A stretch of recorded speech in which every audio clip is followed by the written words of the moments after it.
All right, guys. So I'm gonna just record the intro here. Maybe what we're gonna do is we're gonna maybe start with the presentations first. Welcome to the last lecture. Today we will cover a little bit about, thinking about a cybersecurity career. What's out there, what career paths you could take. Uh, and especially from a red teaming perspective, how do you kind of develop your skills? What hacking competitions are out there? And then I'll talk a little bit about grading. Logistics. Last quiz will take place today, from today 12 to midnight tomorrow. Okay. So kind of be it's not up to Sunday tomorrow midnight, so that I could get your grades to you early next week. Okay. um and that's it. There is no other labs. The only thing remaining is the quiz, which will be available in the class right after today. um I will also uh cover your labs so far, and we'll review the labs today. Um, so once I think that the just before the lecture, we will cover the labs. So the order of the day today, I'm just going to make a new slide here. Schedule for the day. What we're going to do is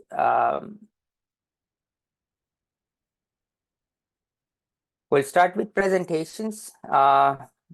So we have three presenters today. Is there any particular order you would guys like to present? Shantae, Hunter, and Raven? Is that order good? Yeah, let me go Okay. first. Let me get this out the way. Okay, Shantae. Uh, okay, then we got Hunter, and then Raven. Correct me if I'm Um, wrong. Professor, Yeah. is there any time if I wanted to present today? Yes. Everyone is welcome to present. That's Nolan. Is that right? Yes, sir. Okay, yeah, we can have you present as well. So that would be awesome. And Uh, Professor, this is Roman. Don't think I can. I don't have my presentation. If it'll be ready, I'll let you know. But I couldn't have too much other stuff. no problem, that's fine. Okay, I'm just trying to find Nolan. Do you see yourself here?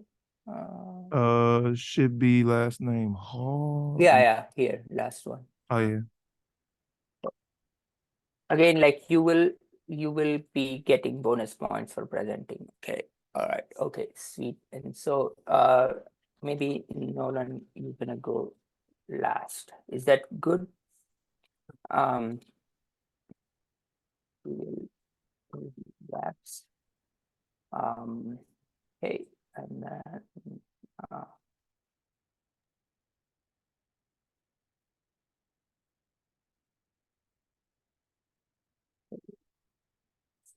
this is gonna take about 14 minutes. This is gonna take about 50 minutes. And presentations, I'm gonna max 5 minutes presentation. If you need 2 minute question answers, so I'm gonna give at 30 minutes to the presentations. Okay, let's see how we do with this timing. Yeah. Anything else you guys would like to cover today? We will cover the labs. We'll talk about and then I'm gonna just say wrap up and grades. Yeah.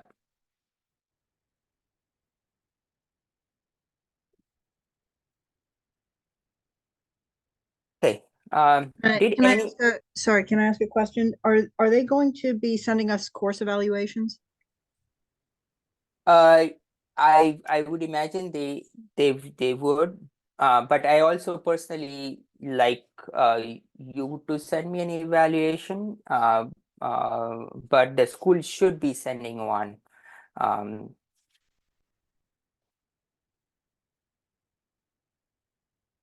I believe there was one. It was one in the beginning, right? Yeah, that was maybe just an off eval. Okay. Yeah, this one, yeah. Okay. All right. Okay. How did this look? Anything else you guys want to cover today? And I know like some of you guys had talked about doing the AWS security practitioner certification.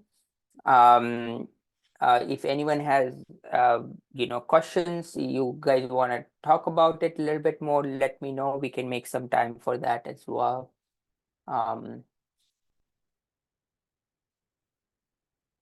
Okay, awesome.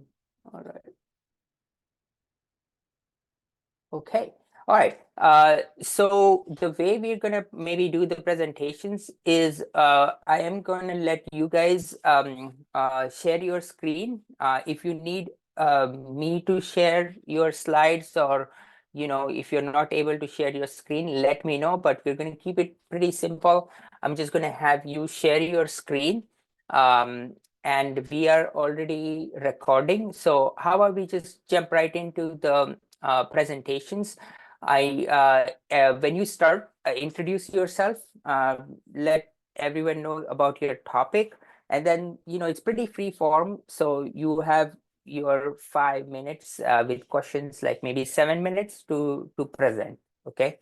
um and we can have a discussion on the topics, but maybe don't have a longer discussion than 2 minutes. We can do it at the end of presentations as well if it's longer than 2 minutes.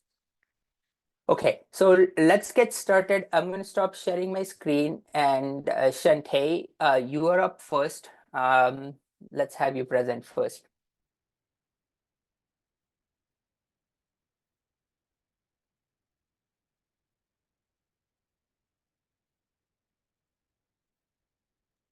Sorry, I needed to unmute my mic. Okay. Oh, no worries.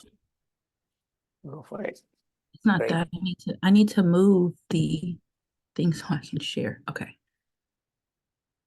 Okay, my name is LaShante Boyd. I decided to go with the organization Move It and their data breach. So I will start now. Good morning, everyone. Today, we're peeling back the layers of cybersecurity to examine a real-world incident, the Move It data breach. In a digital tapestry of our interconnected world, breaches like these highlight the delicate balance between security and vulnerability. Today, we'll explore the key insights from the Move It breach, understanding the lessons it offers in our ongoing quest to safeguard sensitive information. Let's jump into this brief where every breach teaches us and every defense shapes the future of cybersecurity.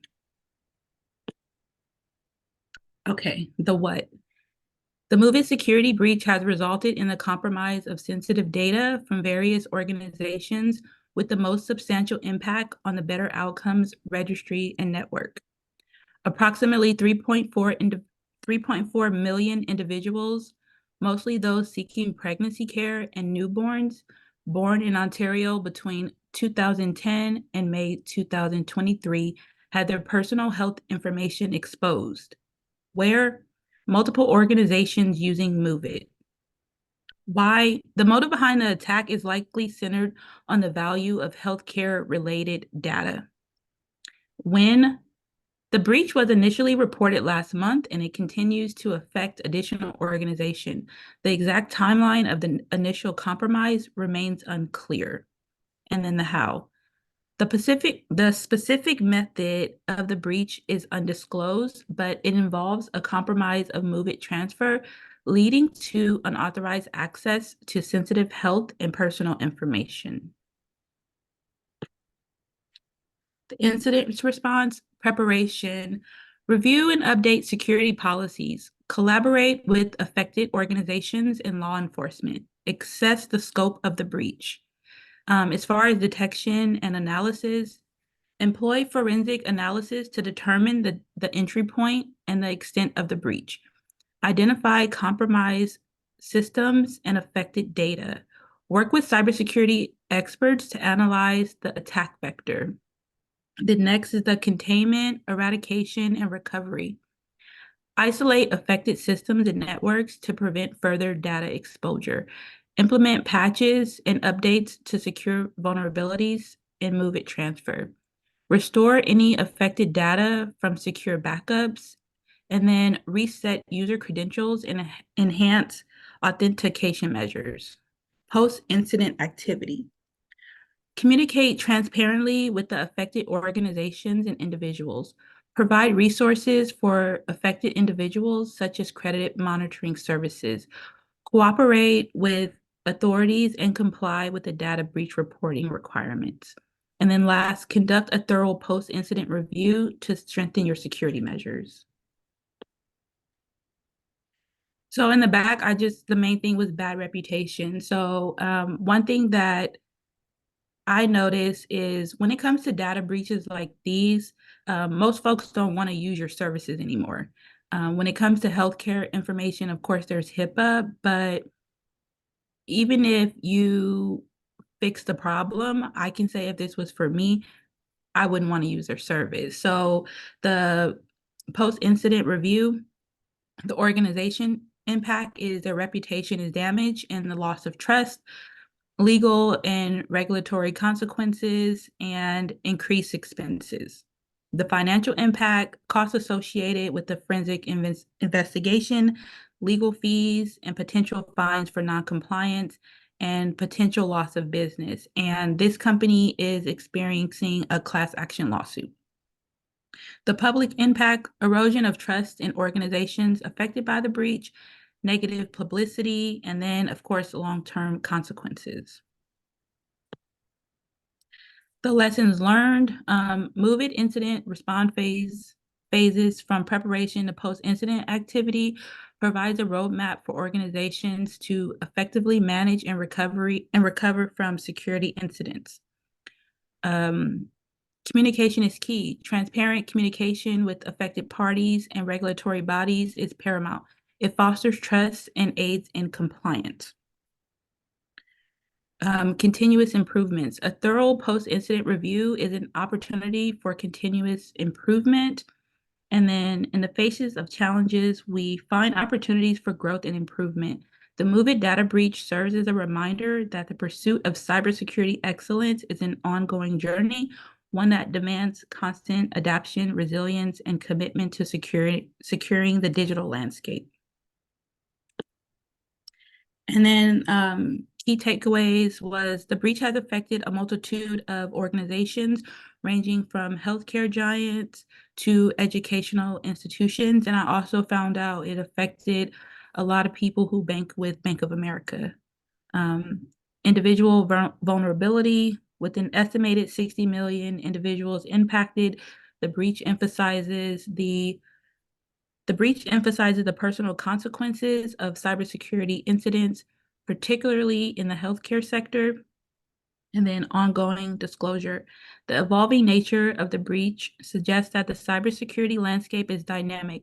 It's essential for organizations to remain vigilant, adapting their security posture accordingly. And as we conclude our exploration of the movement data breach, it becomes evident that cybersecurity remains an evolving challenge. The breach has underscored the critical importance and robust incident response measures and heightened protocols. Just want to say thank you for your attention and let us remain steadfast in our collective efforts to fortify the digital realm against emerging threats. Any questions?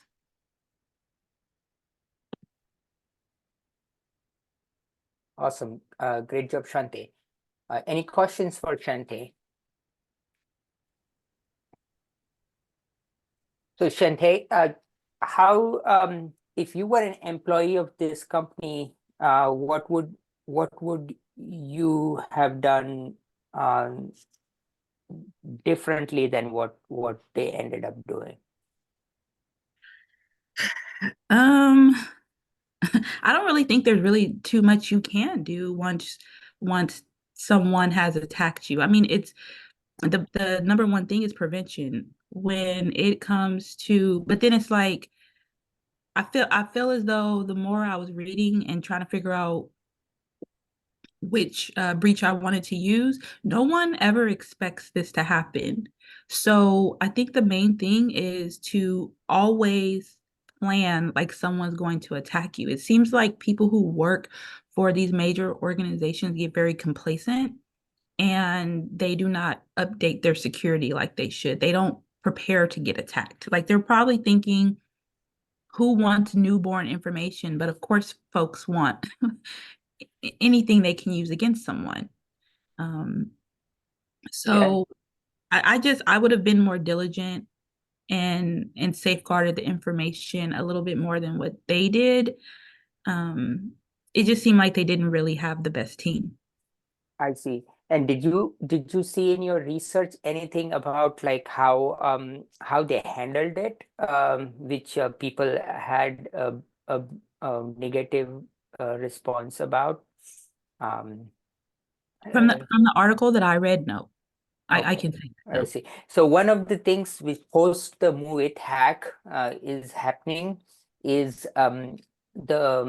the SEC, which is really the financial body governing um, uh, the organizations listed on stock exchange. They are requiring now organizations to respond within 4 days of a breach.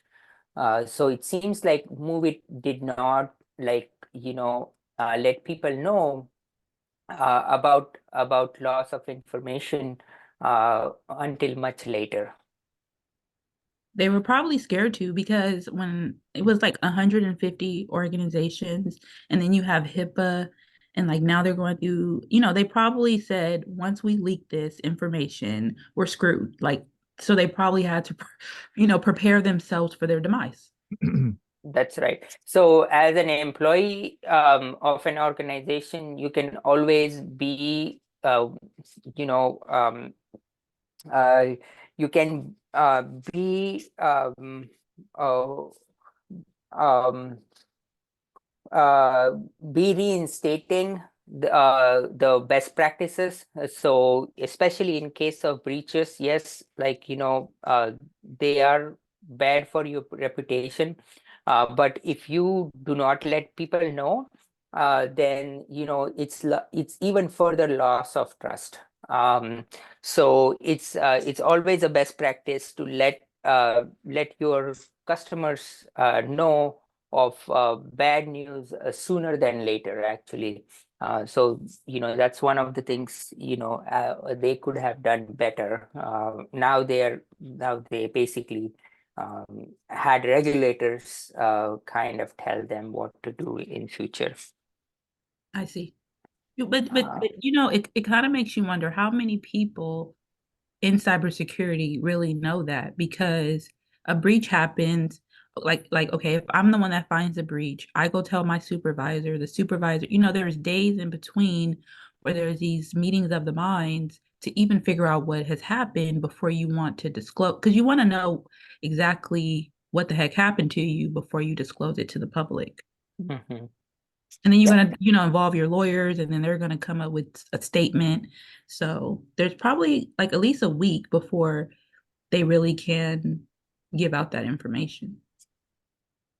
Yeah. But these happen in real time and there is real loss of sensitive information. So yep, that's right.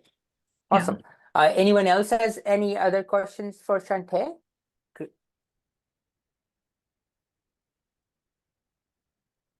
Awesome. Great job, Shantae. Good job. Thank you. Awesome. Great job. All right. So let's see who's up next. Hunter, are you ready? Hi, can you hear me? Yeah. Okay. Okay. And feel free to share your screen if you have slides or if you want to talk through your write-up, that's fine too. Okay, let me see. I have slides. What is this? Oh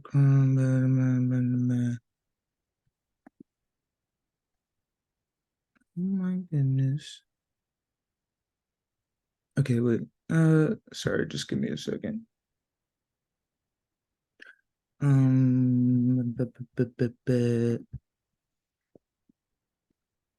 Okay. Oh, for some reason I don't have the privacy access. You probably have to restart. Are you presenting on a Mac? Yeah, get record the contents of your screen until it is quick. So I have to restart my Zoom really quick. Yeah, that's Okay. fine. That's fine. Give me 1 second. Yeah. Oh, we'll wait. That's fine.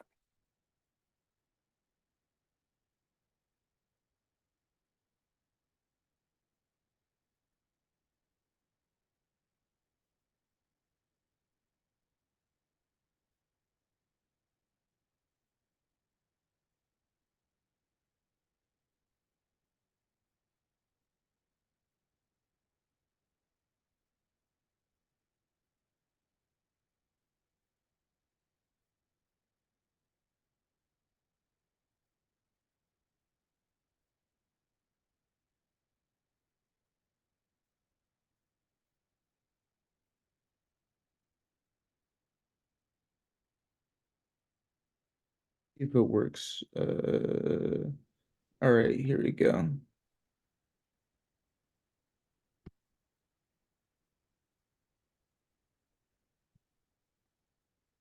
Can you see it? Yes, perfect. Oh, okay, cool. Boop, boop, boop. Oop, oops. Okay, wait. How do I do this? There we go. All right. Is it full screen for you guys? Yep. Yeah, Okay. looks great. All right. Bear with me. I kind of did this very recently. But here we go.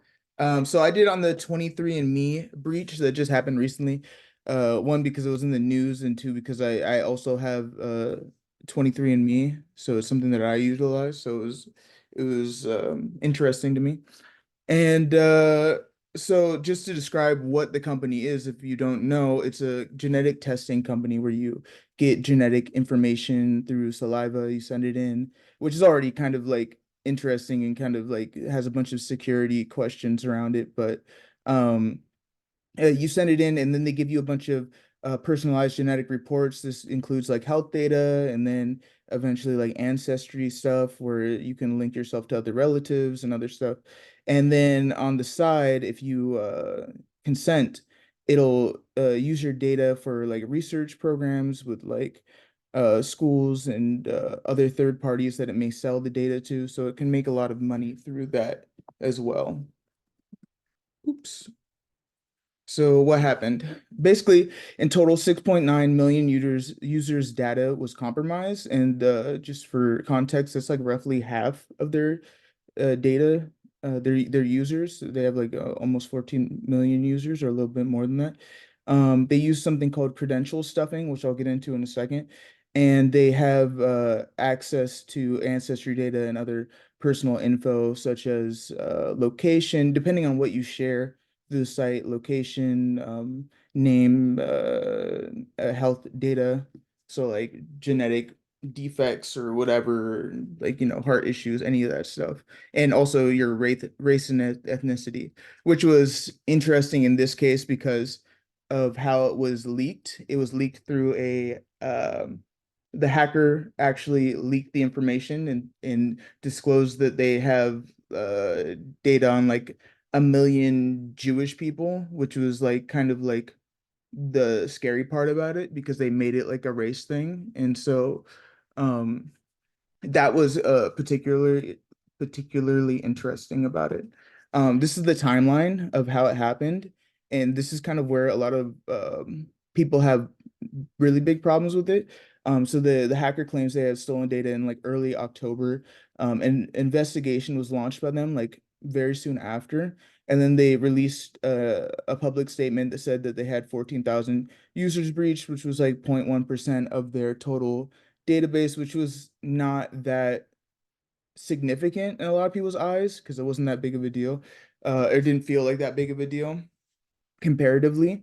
Then like a month goes by, and then they finally like are like, okay, actually it was like 6.9 million people, because of the way the attack was done through the credential stuffing, which was basically they used a bunch of passwords and stuff that have like been found throughout the years of people that just kind of recycle passwords and don't change them from site to site, and somewhere they might get breached. And so people, the dark web and other places kind of store this information, and then they utilize it to um, create these attacks on many different sites. So they use those same like stored passwords to get access to this. And then through the ancestry feature, which allows you to share your data with many other people, or people that you potentially are connected with, that's how they gain the access and information of 6.9 million users. So they took those 14,000 logins that they actually got access to, and then they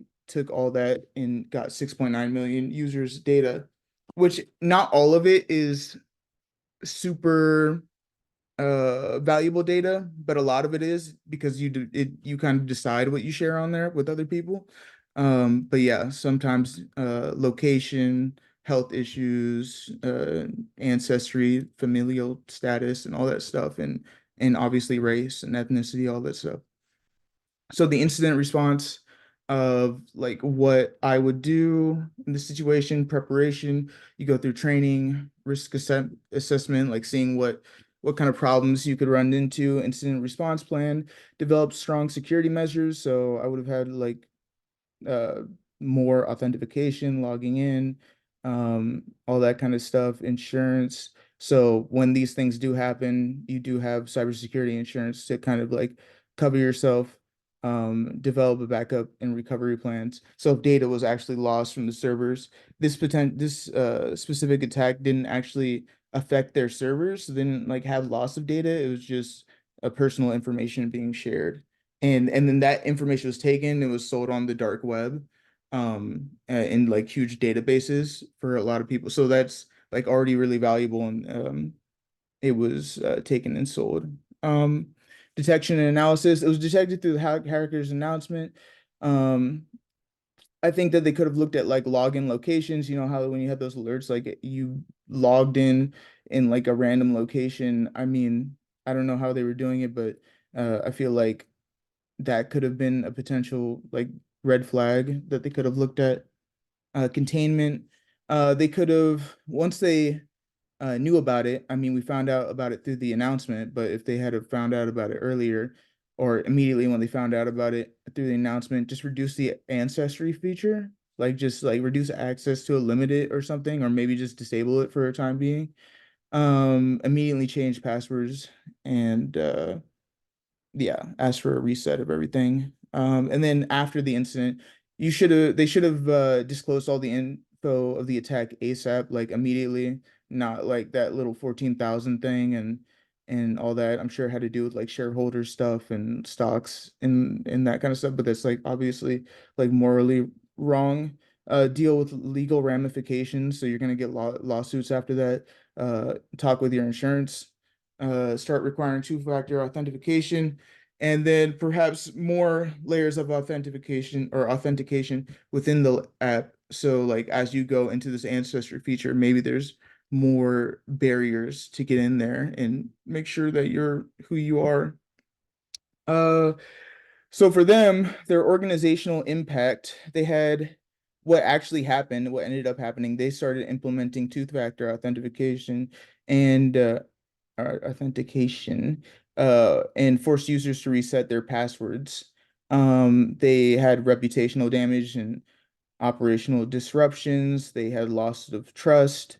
Obviously, when you're putting your genetic information into a company, you want to make sure that it's super secure. So when something like this happens, it's a big deal for a lot of users, for a lot of people that potentially were thinking about doing it or whatever. And thus their stock price dipped a little bit. I'm not sure about the long-term impact of their stock or whatever, but it is going to cause some problems. And for them, they actually changed the terms of service to prevent customers from suing the company or pursuing class action lawsuits. There already is lawsuits against them, but they've changed everything so that you can't do that, of course. And then for them, they have an estimate between $1 to $2 million, which isn't that crazy, but between like insurance, the investigation, and the lawsuits, that's kind of like what they're looking at uh to kind of pay out for this sort of thing. And yeah, and that's it.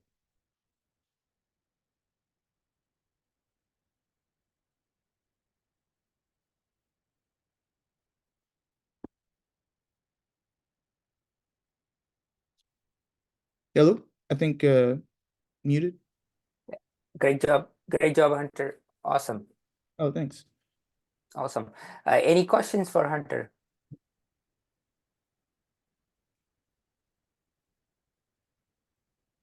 I liked that, you know, you kind of went into the breach a bit deeper, and then you pointed out, like, you know, how they miscommunicated the number of people, you know, in their earlier communications, and that's very frequently companies do that, and that's not a good practice.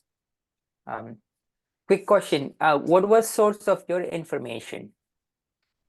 The source of my information, I That's had right. like a few different headlines. I usually have the pages still up because I was literally just doing it. But I was going through Google. I found something on this page called Dark Reading, which talks about cyber attacks and stuff like that.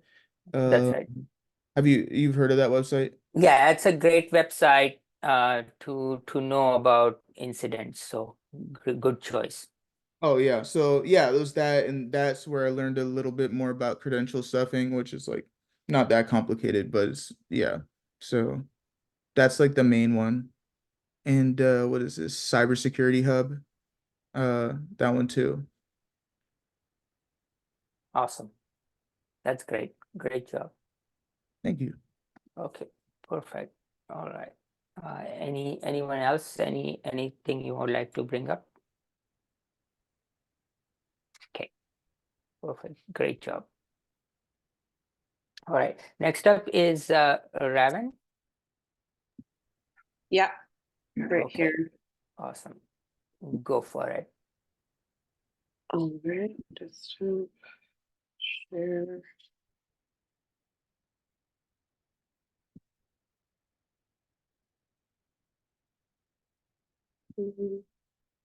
Okay, I have to restart, so I'll be right back.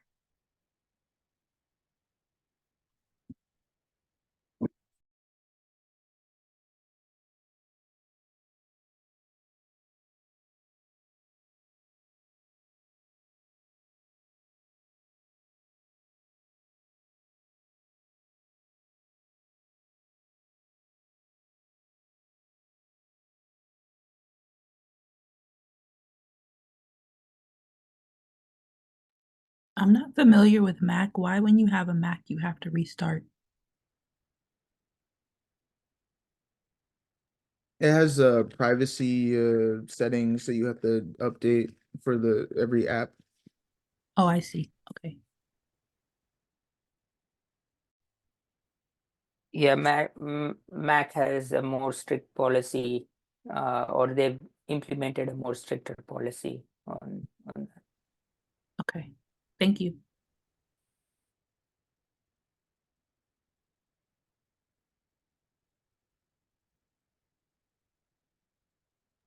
And yes, class, I'm one of those Android users. Nice. So one while Raven's coming back up, I was gonna say one interesting, as you kind of, you know, see people presenting, look at, like, you know, their source of information, and then, you know, you can use the site operator. So for example, if you needed to find information about Move It on darkreading.com, you can use a query, which like I'm gonna just about paste here in your chat. You can kind of use a query where you can search the Move It breach on darkreading.com, and this is going to give you a bit more technical, high quality information um, like that. So kind of a lot of techniques you learn in the like social engineering, you can also use for just general research as well.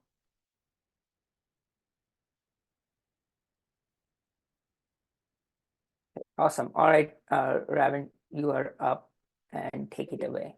Great. You guys can see my screen just fine. Yep. Awesome. I'm going to close my window just 1 second. Okay, so thank you guys. Good morning. My name is Raven Duckett, and I'm talking to you about the cyber attack that happened at the MGM Resort.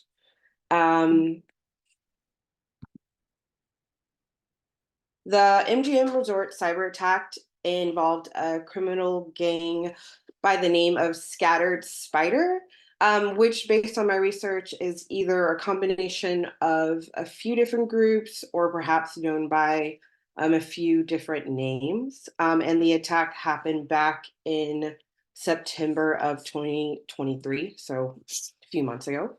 MGM Resort International is a global hospitality and entertainment company.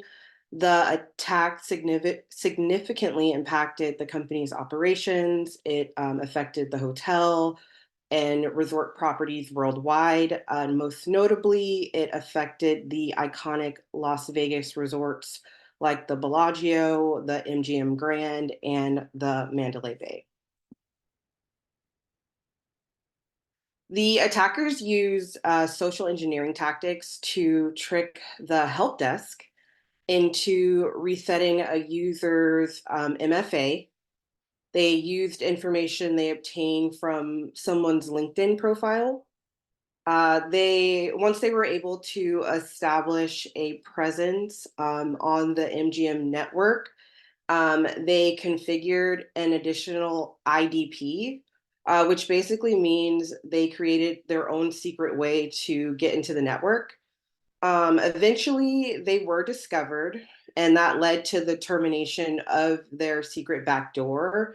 But they had already been in the network and taken an unknown amount of data, and they actually kept access to the cloud platform. So at that point, another ransomware group was engaged, and they came in and encrypted hundreds of virtual servers, which caused a widespread disruption into the MGM operations. So I'll go through incident response, what I would have done and what I think should have happened and needed to happen. When it comes to incident response, it is best to start with a plan and be prepared. That's why you start out with preparation, of course.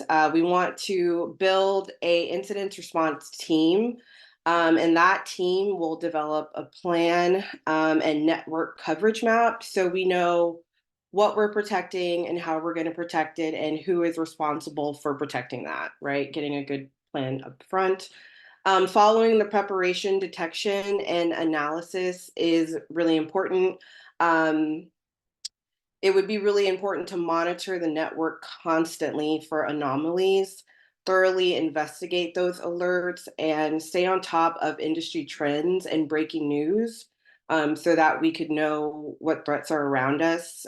Speaking about this MGM attack in particular, I think it was Caesar's Palace was just had a ransomware attack, I think a few days before this one happened, or in around the same time. So that's definitely something that their team kind of missed and should have been perhaps more prepared for. When it comes to containment and once the threat is detected, my first move would be to isolate the compromised systems, make sure the criminals can't make any more lateral moves. I then would want to remove the criminals from the network and the systems. And then once I'm confident that I have removed all the criminals off the network. I can restore the network, and then beef up the security controls around the network. Finally, once the incident is over and everything is functioning normally, I would perform a post-incident review process where I would get a very clear idea on what happened. Based on what happened, I would update our incident response plan. I would make sure to drop out the weak parts of the previous plan and build the new plan based on what we learned with the latest attack. I would share my insights with the appropriate team members internally and advocate for company-wide remediation measures. Definitely when it comes to this attack, the fact that the information was obtained from LinkedIn and the MFA was reset from the internal help desk, there needs to be some updated procedures, most definitely. In terms of post-incident review and what happened, financially, MGM, it's said to have lost over $100 million. And that's really from business disruptions caused by the cyber attack. They also had an additional $10 million in one-time expenses. That includes like technology consulting services, legal fees, third-party advisors, and things like that. But I guess the good news for them, but not the insurance company, is that most of it is covered by insurance. The full scope of the costs are still to be determined, it seems, but the insurance should cover the bulk of this attack. In terms of the public impact, they lost a lot of credibility and trust. People weren't able to access their rooms. They couldn't gamble. They couldn't check in. It was a really big hit to their credibility for sure. In terms of data, if you stayed at the MGM before March of 2019, your data was a part of that breach. Some people even had their driver's license number and social security numbers attached to the data MGM was holding. And then there's apology and remediation. And so MGM has had to be very forthcoming with apologizing for this breach and doing their best to restore consumer faith. Lessons learned, I'd say that cyber insurance is of utmost importance. We're seeing that based on these ransomware challenges, it seems that those are shooting up the insurance premiums from what I'm understanding with cyber insurance, but it's becoming more important than ever. And also taking extra steps to protect your data, really siphoning it off the system, making sure it's not so accessible.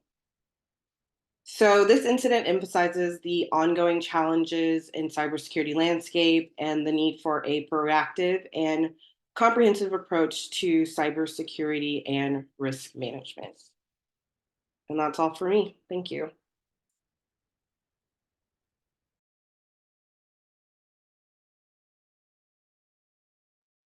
This was really good. Yeah, this was. Thanks. Thank you. I agree. Great presentation. Great job, Raven. I see a note here.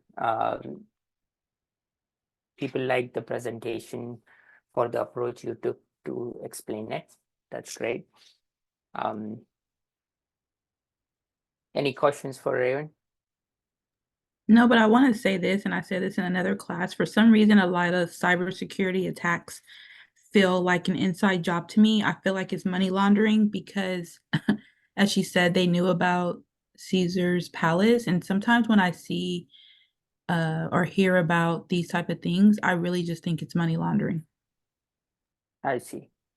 Yeah, and I think I'm like, what if it's the insurance companies or like someone after like they want the premiums to go up? I don't know. I have feelings about it too. But yeah, because it's like it's like when you see those jewelry companies get robbed, and then all of a sudden they lost like you see the robbery, you see that they took a little of nothing, but they're talking about like they lost like $1 million in jewelry or something, like come on now, y'all. yeah, it feels fishy. Yeah, no, that's true. So, like if you were an employee of this company and you kind of, thought of this like as like a laundering job, what proactive measure would you kind of take? I would investigate the help desk employee that was the one that reset the MFA. I'd look into the employee who they found on LinkedIn. And yeah, I'd probably start there. I mean, I'd wonder who is head of the cybersecurity. Or I mean, I guess my question to you and what I've been thinking: does someone like MGM have an internal cybersecurity team 100% that is internal, or do they like contract out to someone else who probably like alerts for them and things like that? Yeah, I would imagine an organization like MGM will have their internal cybersecurity team, given especially that they are a casino and they have a physical security team, they will very likely have a cybersecurity team as well.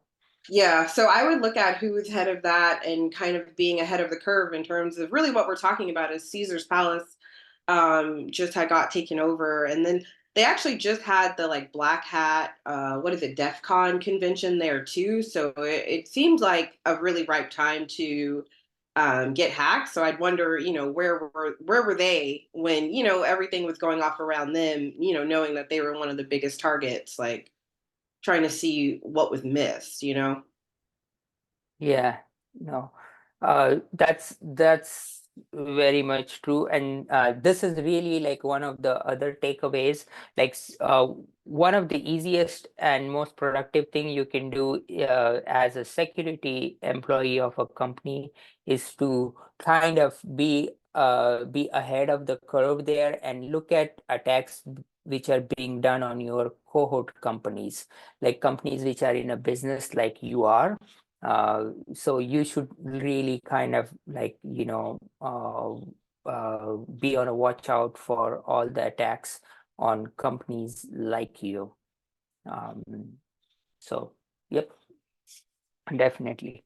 The Uh, question about that, like, would you say that, like, do people, is it like Facebook groups? Is it Reddit? Like, where would like someone like internally, like those kind of circles, they just all have their own kind of places they gather, or this No, kind of, actually, yeah, there for every security team, there is a very well organized threat feed. It's called threat intelligence. So there is a number of products which kind of give you threat intelligence information. Like that basically means like, it's kind of like, here are the attacks happening in your neighborhood kind of deal. Um, there are threat intelligence products which IBM has one, Kaspersky has one, which typically a security team should subscribe to, and then you can kind of filter in your industry, your area, that sort of stuff in that setup. okay, that makes sense. Um, okay, great. Um, awesome, great job. I think next up is Nolan. Okay, thought it was one more person. Give me 1 second. No worries, take your time.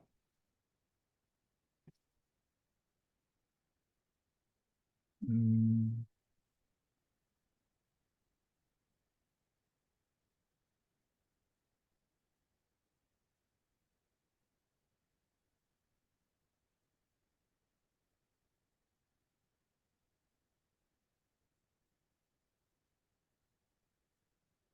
all right. And then I share screen. Let's see.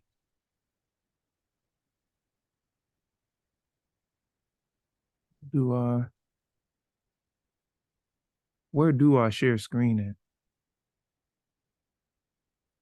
Ah, never mind. Okay.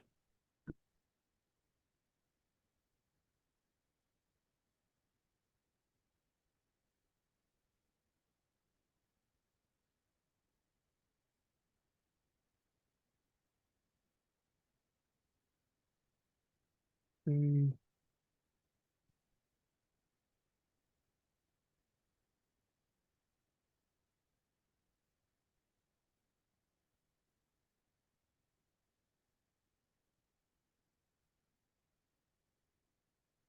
Okay, I got to do the same thing. Quit Yeah. and re.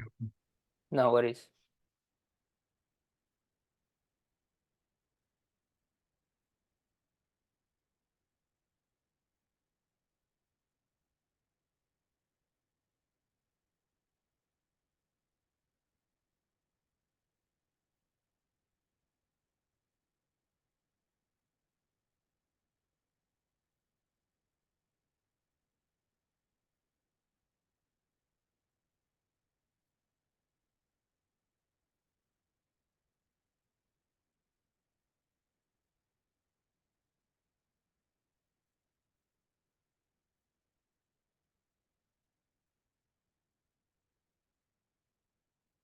Okay, you got me?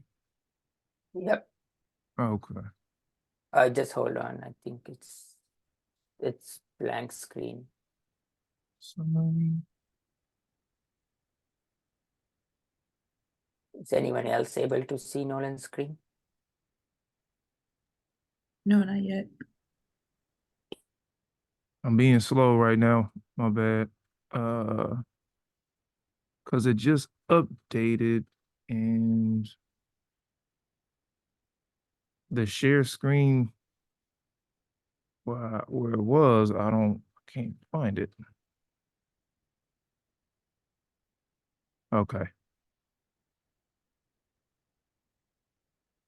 Share. Can you see now? Yeah. We can see your screen. All right. Let's see. All right. And, and then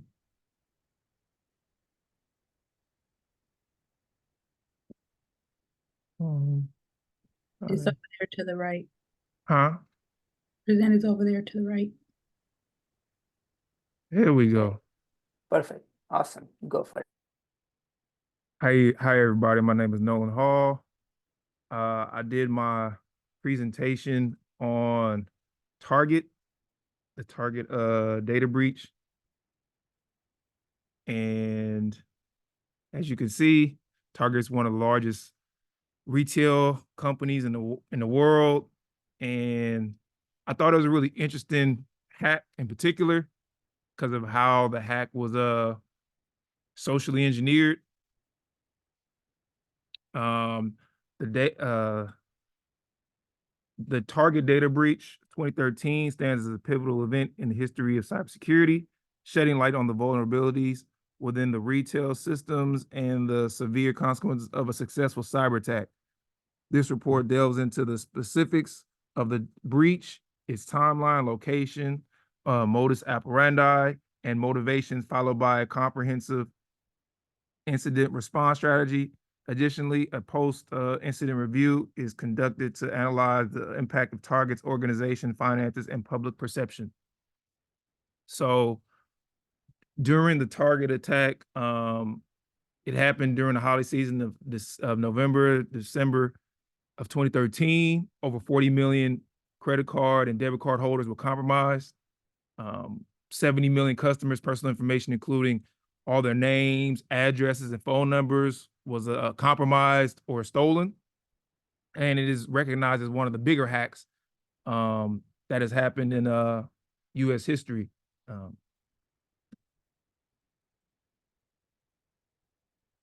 How did Target get hacked? It was a phishing email that was sent to Target's HVAC vendor, who had which by the name of Fazio Mechanical Services, who had the remote access to Target's network for things such as billing and POS. And POS stands for point of sale. The response to the email gave the attackers the Fazio's user code and the password. This allowed them to install malware that steals credentials. The attackers disguised the malicious component as a legitimate one to hide in plain sight, which is a cybersecurity tactic that some thieves will use. Once the malware obtained the credit card data, it created a remote file share, and it would periodically copy its local file to the hacker's remote share.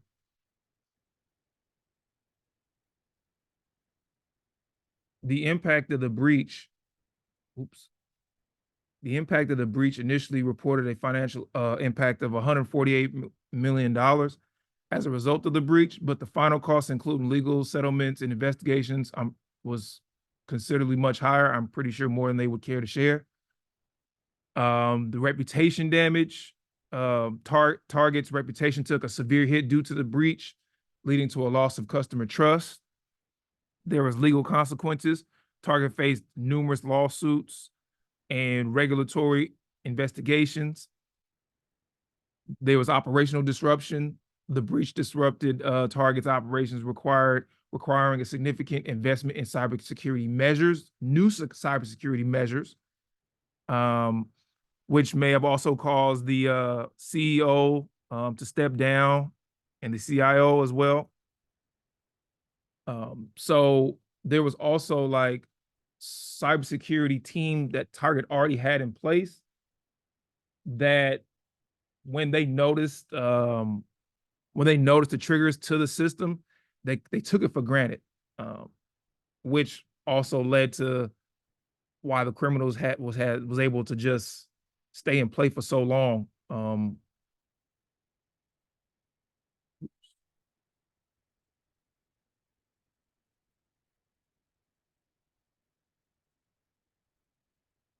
Next slide ain't coming.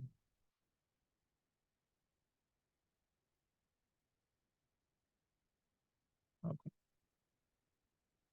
So in the recovery phase, Target invested heavily in improving its cybersecurity infrastructure, including the implementation of advanced threat detection and prevention systems.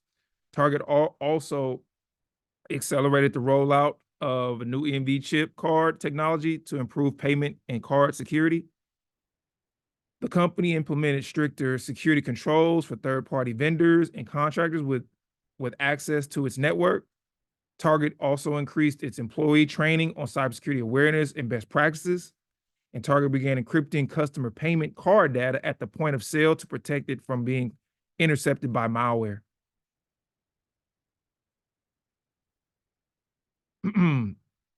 Ways to prevent hacks and exploits. Threat modeling is key, starting by identifying potential threats and vulnerabilities early in the design process of any cybersecurity infrastructure.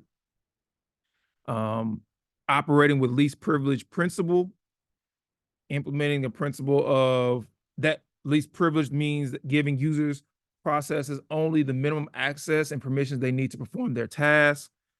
Authentication and authorization, implementing strong authentication mechanisms like multi-factor authentication and ensure that the authorization checks are in place. Using encryption is key. Secure lifecycle development, integrate security into your software development lifecycle from the beginning, ensuring that every level of the design is stronger and more secure. Securing coding standards, keeping up to date with OWASP and the industry's top standards. Patch management, keep all software components, libraries, and frameworks up to date with the latest security patches. And also an incident response plan, having a strong incident response plan that outlines the steps to take in case of a security breach, ensuring all team members are trained and up to date on this plan, and having regular security audits, penetration testing to identify address vulnerabilities proactively, and always have backup and disaster recovery standards to minimize the impact of data breaches and system failures. Key takeaways from the Target breach serves as a reminder of the importance of proactive cybersecurity measures and secure architectural design, with the need for constant vigilance in ever evolving threat landscape. No organization is immune to cyber threats, and security is an ongoing effort. Learning from incidents like the Target breach can help organizations enhance their cybersecurity resilience and protect against future threats. In essence, making secure design in the face of digital threats. And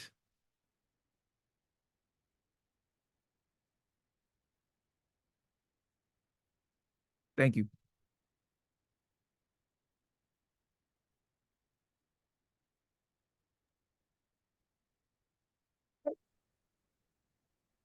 Good job, Nolan. Questions for Nolan?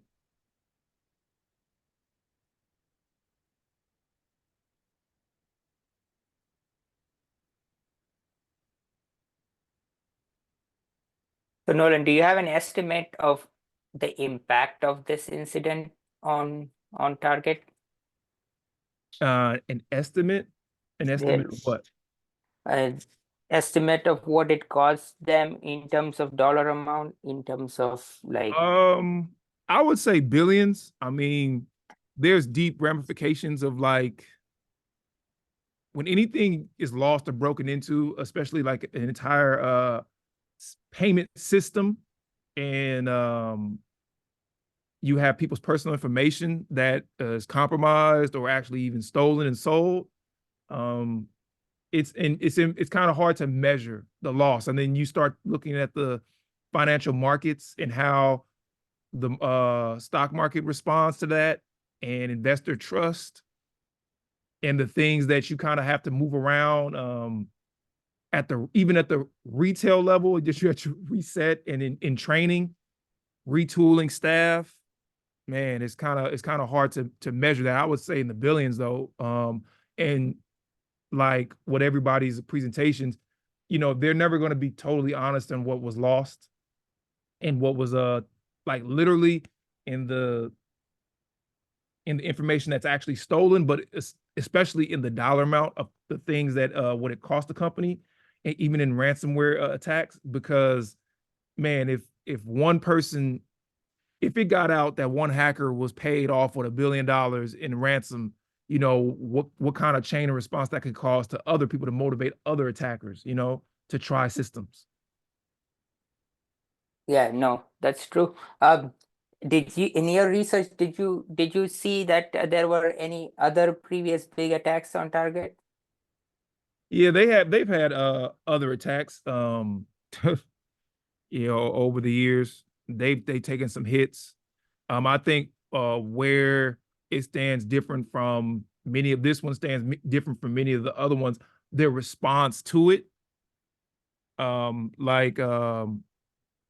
don't know if it was Raven who said it first, but there is there's a huge gap in the response and the kind of negligence a lot of these companies have to cybersecurity threats and attacks, where they are very comfortable. So there's usually a time and a gap in between their actual response or even their plan, the plans that they have in place to respond to the attacks or the exploits. Many of them aren't prepared. They don't have the right resources or the right plan for patching, remediating a lot of the issues. So yeah, that could even in itself cause for a greater loss of information, money, Yeah, no, and makes trust. sense. Awesome. Cool. Great job again. Okay, cool. I think we have one more presenter, and Yeah, let's I'm ready. see. Yeah, Roman, you ready? Okay, great. Yeah, I'm just gonna do a quick all right. one. Okay, go for it.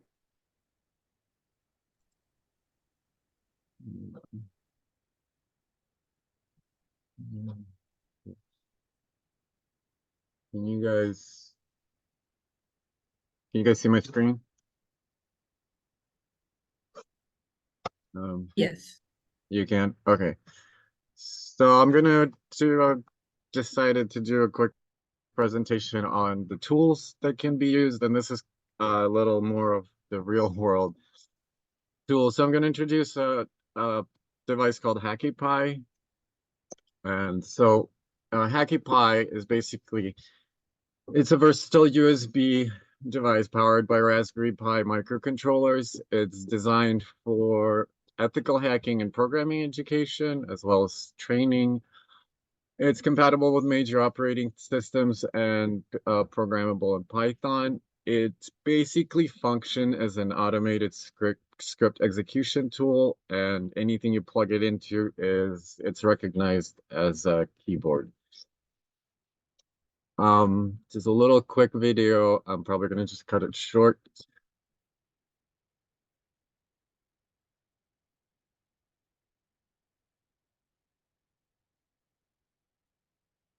Oops, sorry.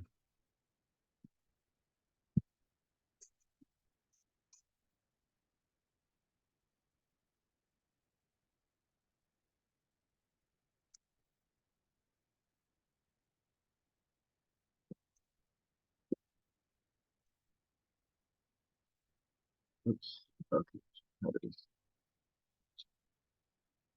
Okay, and I'll just skip to the next slide. So I did buy this before at the beginning of our class, and I didn't actually get to use it to explore it. So this assignment gave me an opportunity to do that.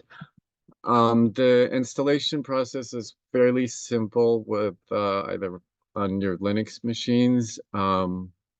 In terms of programming, like I mentioned before, it's easily programmable with Python, and which is what I used for my case study. After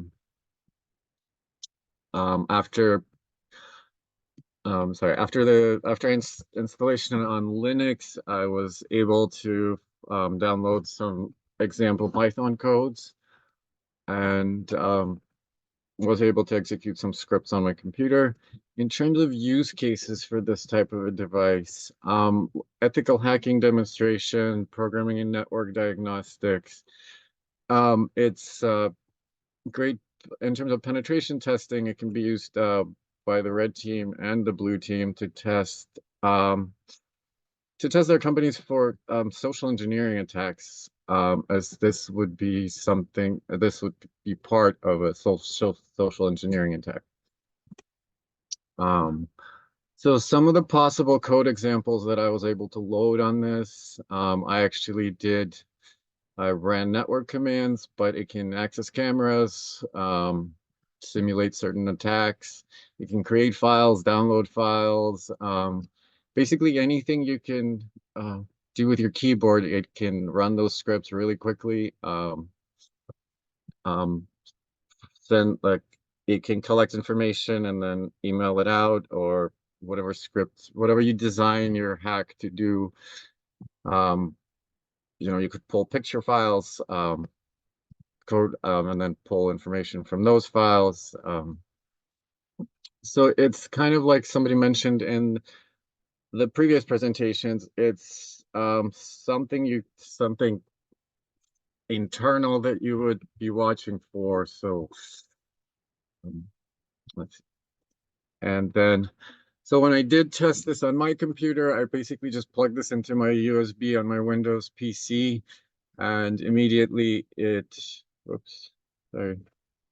And immediately it would open my command prompt, try to do traceroute, run a couple of network commands. They weren't actually completely written to execute, but it was able to open certain files, and it did attempt to download a file from internet. So as an example, it worked perfectly as a demonstration of how an attack could be executed. In terms of if an attacker is within your organization, or within your network, it's much easier to break into the network if you're physically attached to it. So this was an interesting tool to explore. Sorry, the presentation's brief, but I think it's a pretty cool thing to keep in mind in our careers as to how these attacks can come. So attack doesn't have to be extremely complicated, and difficult to execute. It could be something as simple as somebody plugging a USB device into the back of your POS terminal or your laptop that's sitting on the desk, or other simple open attack vectors in the real world. So thank you, and thanks for listening.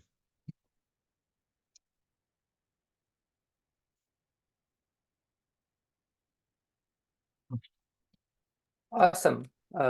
Great job, Roman. I'm actually really glad that someone did a tool presentation. I was going to ask, like everyone's doing, a breach presentation. So that's great. Any questions for Roman?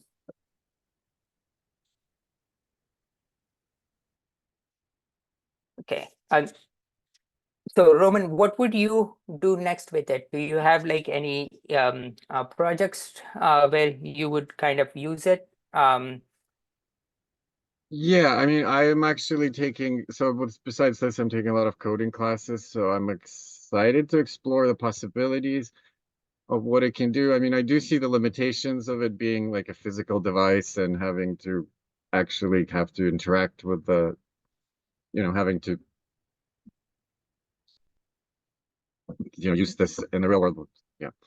So yeah, I'd like to code some stuff on this and see what it can actually do, and if it can, like, I'd like to see if I can have it actually send an email file or things like that. Yeah. I see. Send an email file in what way? Well, I mean, so for example, if it runs the net, like it can run ipconfig and copy all the network information that it can get, and just send a copy of that to me. Or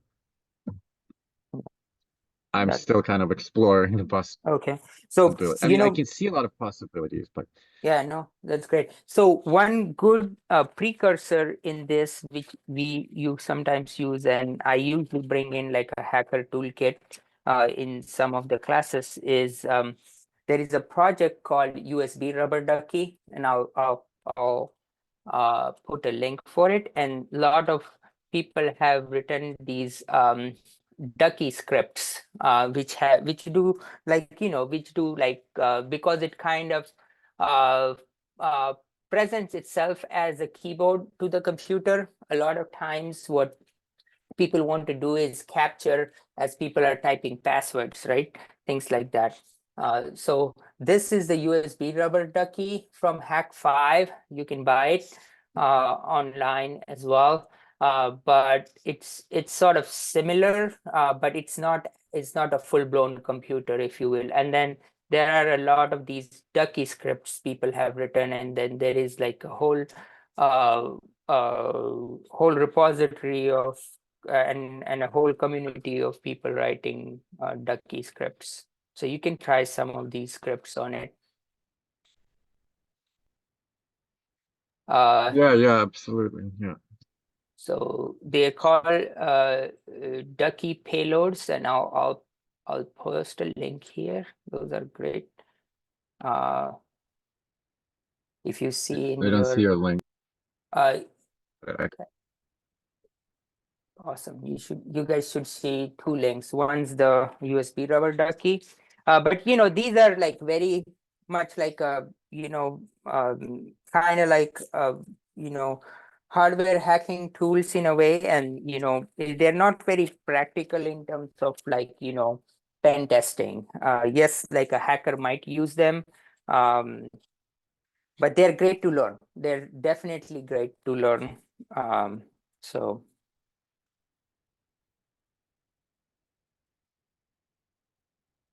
Sweet. Awesome. Great job. Yeah, I think uh awesome. Cool. All right. So we are at 10:24. Anyone else wants to present?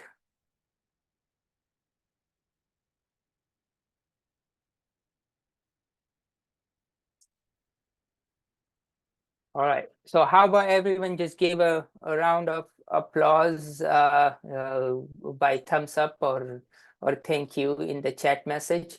Um, uh, to all the 5 presenters today. So thank you so much, guys.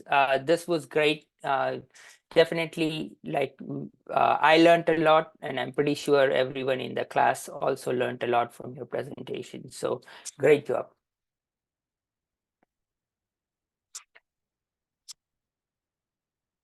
Perfect. Awesome. So we are going to take a 10-minute break, and we'll be back at 10:35, and we'll continue with the rest of the session. Okay. All right. So let me run up a clock here. I'm going to also pause the recording and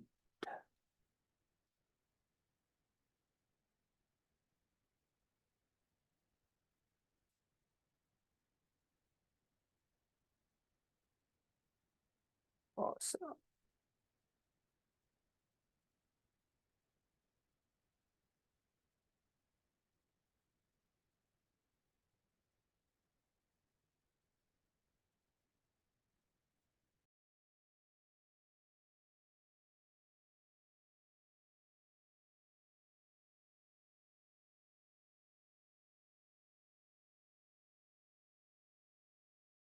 Okay, perfect. All right, I am recording. So let's review the wraps. You got the first lab, which was signing up for Discord and try hack me. Any questions on this? I know like this was just the sign up process. And some people weren't able to do the open VPN, but that was an extra thing. So but I encourage you guys, because that's a gateway to use try hack me in a non-paid way, is to kind of use the open VPN.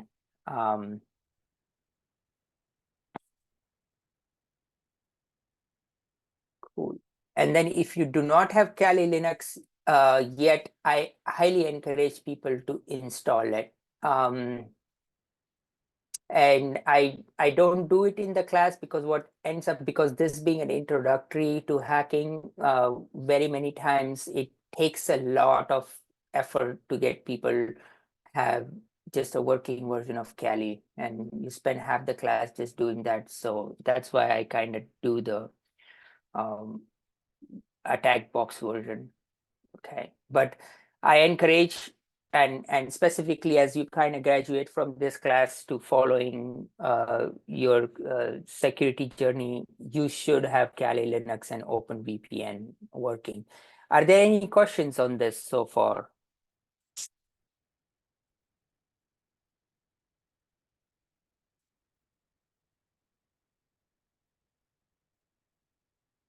Okay, all right.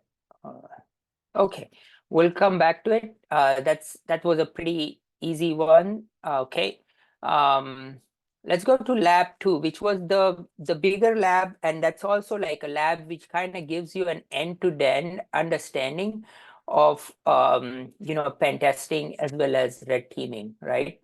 A lot of you guys had hard time with this lab, and that's completely fine. It's actually expected. The lab is meant to be a little bit more sort of like, a stretch goal. Even if you did like 40% of the lab, I'm really happy. So let's review the questions of the lab. So if you start that machine, and if you sort of, if so John Hammond is like a really great pen testing teacher, if you will. If you follow him on Twitter or X, or like look at some of his YouTube video, he does a great job at explaining things. And he explains this lab here. A lot of things which he does in this video, probably you don't really need it in the lab. But the idea is like, as you kind of go through the video, what you do is you kind of make your own notes, right? And for each of these labs, so if you kind of like, even just did a Google search for it, right? Like if you say this lab, and if you did a try hack me, like search, for example, right? It's going to give you all these, Medium posts where they walk through the lab. And that's in general, like with all of the try Hack Me rooms. You will find like really good and thorough, but they're very different posts explaining the lab. So like very much like if we kind of just did that, then and if you just copy pasted it, then you wouldn't really learn much. But what I really encourage is early on, especially this lab and other labs, you don't just copy paste this. You can go read it, that's completely fine. But once you read all of that, come back to this lab and try it yourself, right? So brute forcing. So once you connect to, can you find the machines services in the machine? So what command would you use to do that? You would do nmap, right? So you do nmap and you get into that. What is the name of the hidden directory on the server? So in order to find like these hidden files, what tool would you use? Does anyone remember what tool they used? There is several. Is it several. GoBuster? Yeah, Sounds you can. familiar. Yeah, you can use GoBuster. You can use dir search. And if you go in your lab, in your so I have my Kali here. Let me kind of get this up going. But like if you all of these tools are in Kali, but like here, if you go here, you will sort of find nmap as like right here, the first tool which you would use, and then you want to search for dirbuster. And so and you can kind of give the URL of it, and you can do dirbuster, but there is also, and you will find that directory name development, and you can also use GoBuster. I don't think that's really how GoBuster. Let me see if my but yeah.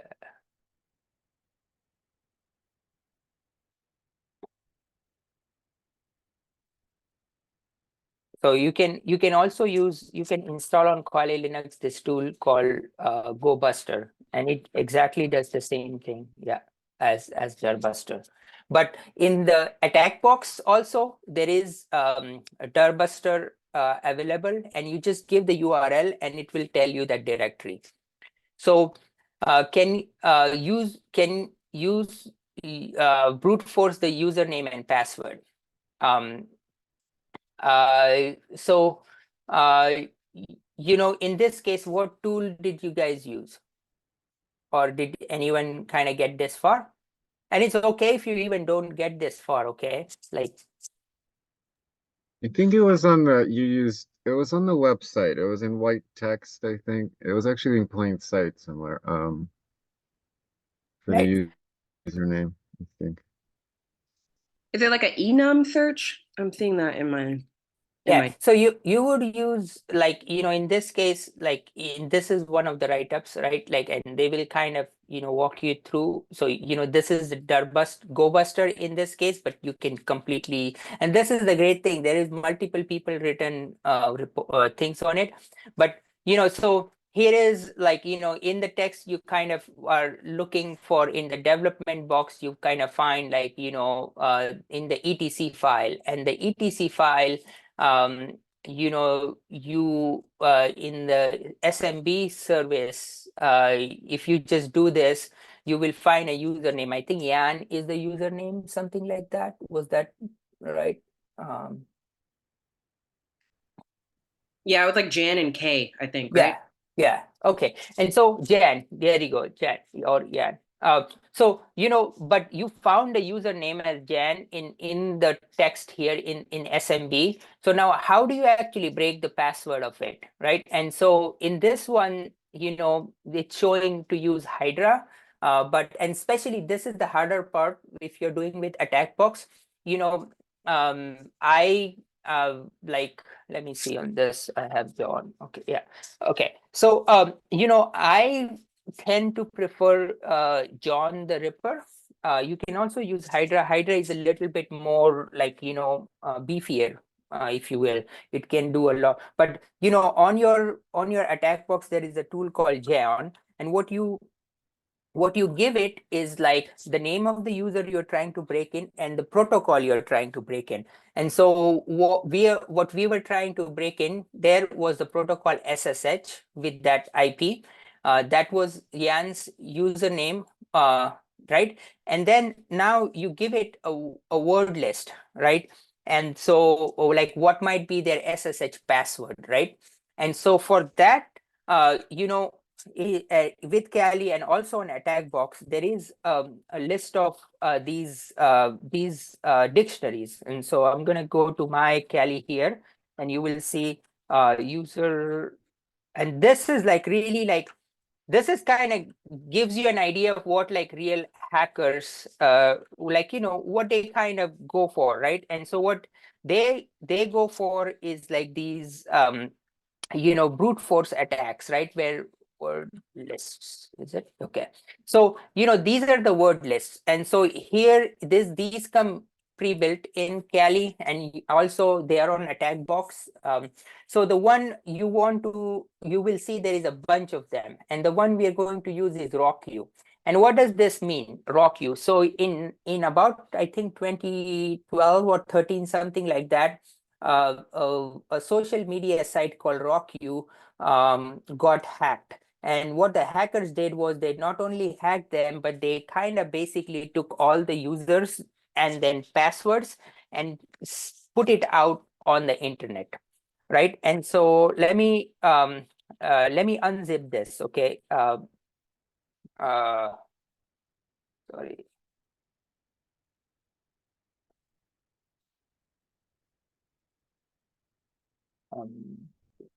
Unzip this and let's see what it's got, right? And so so I'm gonna open, I'm gonna use VI here. So I'm opening this file, and so what you're seeing here is all these social media users whose passwords were here. Like people had like and you can kind of do all kinds of analysis on them, right? Like password to password capital, like all. And this is a long list. So this gives you an idea of like why breaches are so kind of like bad for internet security, is because once you have one breach, you can use the data from that breach to actually hack someone else. It goes both sides. Like for example, like the attack at Caesars kind of was replicated on the attack at MGM, right? But you can also, if something like if the list of users from Caesar was leaked out to the internet, then like there is like at least 10-20% of the customers of Caesars are going to go to MGM. And if they use a password like this at Caesar, very likely they are going to use a similar password at MGM, for example, right? And so this is what these breaches are really, really bad for, because their passwords get reused. And so really what we are doing is, this is a credential stuffing attack. Like someone mentioned it earlier, like credential stuffing. Like what is credential stuffing? Like actually this is credential stuffing. What I am basically doing is, Yan is being a human and not a very sophisticated security person, he would very likely use a password which I could probably find from the RockU list. So I am basically trying to guess Jan's password based on that list, and that is exactly what I'm trying to do. And the tool I'm using in this, it's showing Hydra, but you can use John. So when you use John, it's very similar. You will use it, and once you kind of do it, you will go through the list and you will see, oh, yes, one password work, and then that password was Armando, and so that's kind of how you get to the next stage. And I know like some of you did not get this, but this is a little bit evolved, but you can always kind of like consult and come back and do it yourself. Okay. Cool. Any questions on that?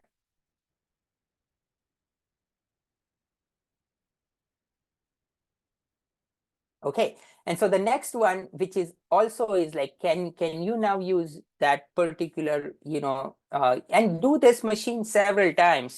This is a great machine. I like it a lot because once you kind of have what you have going on here, you kind of make it as your second nature, because all these tools, these are the tools you're going to use to try things. So even if you copied it, even if you saw a YouTube video, if you saw a Medium post, whatever it is, but the next time you come, you should just be able to do all of it yourself. Like, that's kind of the goal you should set yourself to. And so the next is privilege escalation. In this case, there is number of privilege escalation tools in Kali and in attack box. So if you kind of go here, you will see some of the tools you can kind of use is Linux, sorry, enum for Linux. So this is a great privilege escalation tool. What it does is it will kind of enumerate things. In this case, once you kind of enumerate this machine, it will tell you, like, you kind of log in as Yan, and then you enumerated it. With enum for Linux, you can do it. In this case, this person used linenum, which is also very much similar to Linux, enum for Linux. So you can kind of use this tool and then figure out, oh, I can actually, K is an admin. I found K from just going into, Yan's account, and can I become K from Yan's account, right? Or Jen's account. So can I kind of log into machine like a regular user, which is Jan, and become the administrator, which is K? And turns out you can do that. And so the tool to kind of do that is linenum, or Linux for enum. So let me see if there is linenum here. Okay, yeah, there isn't. But enum for Linux will also work. So there is, like, there are at least 10 tools for each tasks. So you always choose the one you kind of become familiar with. And so, you will kind of see, oh, there is like this basic thing happening. And what you can do is you can basically switch the user to K. And then, turns out that you really, don't need a password for it. And, or like, the password for it you was already there. And then once you kind of log in as K, you can then own the machine, because you basically get K's private key, and in this case, to get K's private key, what you do next is you run this again. This is a wrapper on John. It's called SSH to John. Basically, what you do is this would be the same tool you would use if you were not using Hydra, for example, right? So what you kind of do is SSH to John. You give the RSA key in K's record, and then you try to find out its hash. And once you kind of do that, you figure out, the passphrase for it is beeswax. Like, so, here is what you were able to do in this machine. And again, like, I'm kind of giving you a high level overview, but this is what you should be able to do, like, by trying it a few times. Like, you got into the machine as Jan, then you kind of figured out how to kind of switch to K's directory. Using K's directory, what you kind of figure out is what his SSH key is. And then once you have the SSH key, you log in as K, which is his final password. And that basically, now you're logged into this machine as the root user. And so what does that mean? You now own the machine because you are the root administrator of that machine. And so to do that, you had to do a fair number of sophisticated things. And that's kind of what this lab really teaches you.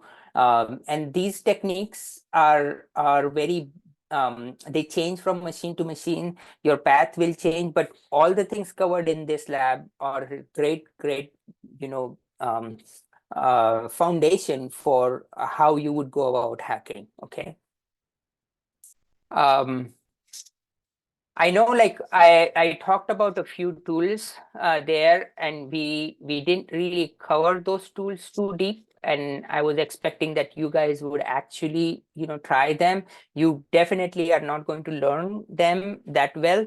But I wanted you guys to kind of get a feel for how to use password lists and such. Any questions on that? Were you at least able to look at the write-ups and the videos and do it yourself, right? Like at least from the review of the assignments, it seemed like a lot of people were able to do that. Yeah, I mean, but it was a good overview, like you said. I kind of came away from it, not knowing how to use them, but I'm familiar with them. So yeah. Yeah, and that's the idea, because it's going to take a long time for you to get, like, you know, familiar with the tools, like, you know, and that's the idea as well, is like, you know, there is, you kind of like grow into them, like if you do it enough, like, you know. I know for me, with this one in particular, it was good. It was a very intense introduction to command line, to using commands on Linux, and as well as like Active Directories, like accessing all the things that I wanted to use the system for, or the tools for. So, because just me by myself, like I didn't even know where to start. So I used a lot of the walkthroughs, the videos, as a good like starting point, right? And even in the walkthroughs, as detailed as they were, I was still like, they were still moving a little too quick for me. But to your point, like just seeing it and doing it, it has helped. So the next time Yeah. I do, I won't be as bad. Yeah, and you know, it's like learning to ride a bicycle. Like, you know, you can see videos, you know how in your head you know how to do it, but until you really do it, you're not gonna, like, you know, have the muscle memory for it. And so sorry, with hacking, that's very much what you're trying to develop, is your muscle memory. And so even though like you have the answer right in front of you, you're like, oh, okay, this is how it's done. But unless you really do it, you're not gonna, like, you know, you're not gonna be able to. If I gave you a machine and told you like, oh, now start hacking, and you're like, whoa, what do I do next? Like, is there a write-up on it? But you're not gonna try these things until they are like second nature to you. So you need to have muscle memory for these things, because once you get a machine, if you did this machine like 10 times, and that's kind of what I would recommend, until you have like a muscle memory. If I gave you another machine, that's what you're gonna, you know, you're gonna try, because that's built into your muscle memory, right? It's built into your way of thinking. And that's exactly why these things are great as foundation, because they're going to give you these, you know, these techniques at your fingertips, like, basically. Okay. All right. So these other rooms are like, they're easier than this root me, easy CTF, cowboy hack. I don't know if any of you guys tried any of these rooms.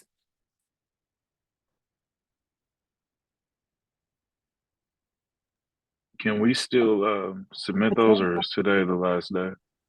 You don't need to. I mean, you know, you're good. Like, I think pretty much everyone who is on the class, on the um on the Zoom today is going to pass the class. Don't, like, you know, the more important part is, like, you know, I wanted you guys to have the skills, like and it's not about getting right or wrong, so you don't necessarily need to go back and submit them.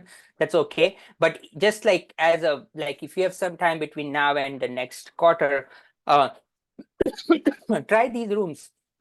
Go sign up I for did the Try root Hack me. Me. I did Go the ahead. root me room. You did easy CTF? I did the root me. Is that one of them? Root me. Yeah. Okay, great. Yeah, It was like that was an Nmap scan situation. yeah, Notes. yeah. Awesome. That's great. And you will see other people doing it. You will, there is all these write-ups here, right? Like there is like at least like 40 people who've written like solution to this room. But the idea is not to like read all 40. Maybe read one and digest it, if you don't know what to do, until you kind of are like, okay, now I know what to do.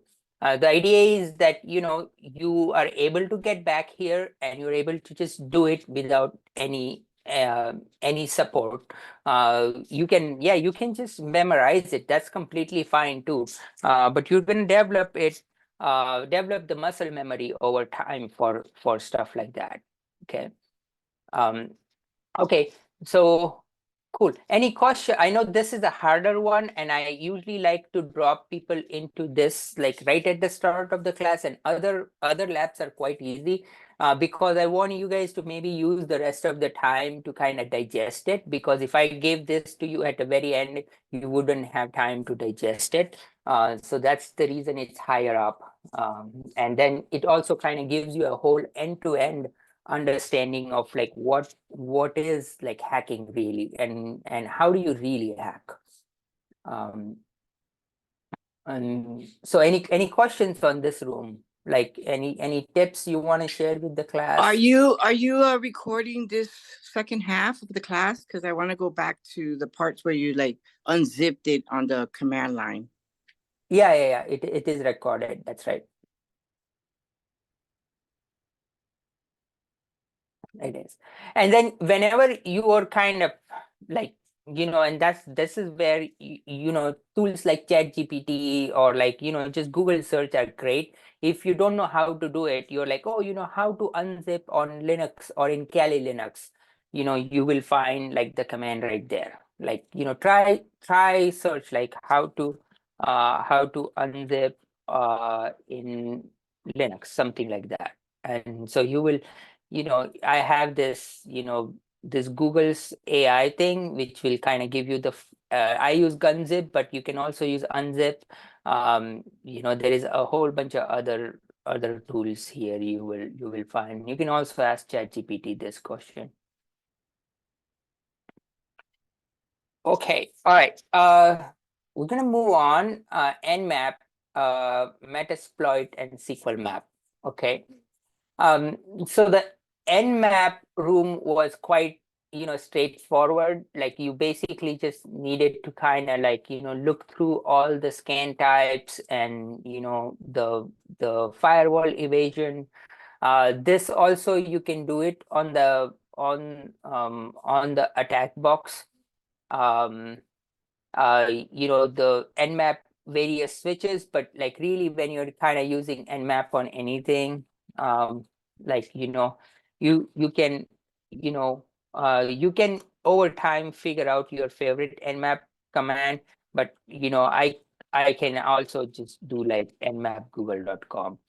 And the various scan switches like be verbose, be fast, do at level 5 are great to have as you kind of mature into it.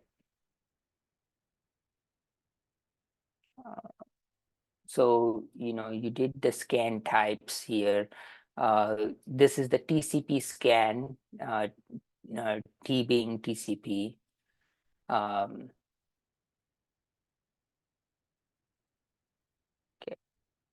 this is like a UDP scan. So if you just follow through on this, and so the S and then U stands for UDP.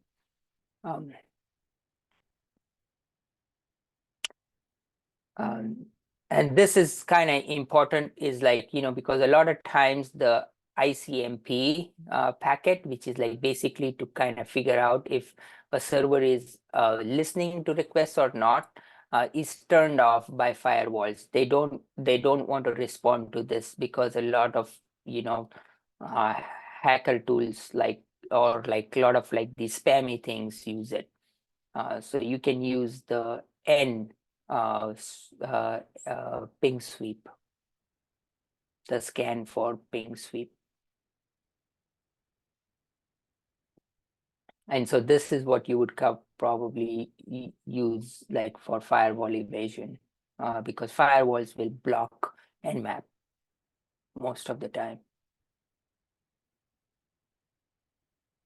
And so you would use -p switch. And so here you can kind of say, the ping protocol is blocked by most firewalls. So you would use the -p N switch for Nmap. Okay, let me see where it came back. Okay, yeah. So like, so if nothing else, you can always start with like simple Nmap on something. And as your use case grows and as you kind of become more curious, all these other switches will come into play. But this was like a deeper dive into Nmap because it's, especially if you're doing like hacking competitions, then it becomes very, very useful. And it becomes very useful not just for one machine, but you can do like a network port range, like that's why it's really cool. And then you can also do these scripts, like these NSE scripts, like Nmap script engine scripts, which kind of automate a whole bunch of stuff. Okay, Metasploit. This was like very like brief introduction to Metasploit, and in this case, I think, yeah, Metasploit is still in the attack box. And it just sort of got you working on Metasploit and like what is Metasploit. Like really, this was really simple. And if you just like even followed this, you should have been able to just do the assignment.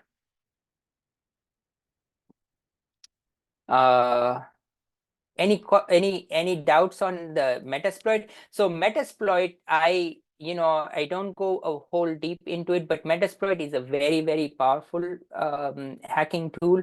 But typically when you're starting out, you want to like understand what's going on. And the problem with Metasploit very many times is kind of just obfuscates all that's going down because everything is done for you.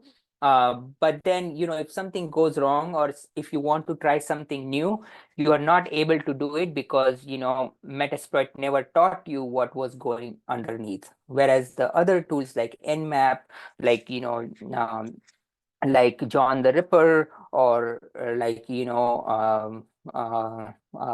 Hashcat or any of the other tools give you a little bit like, what exactly you're trying to do.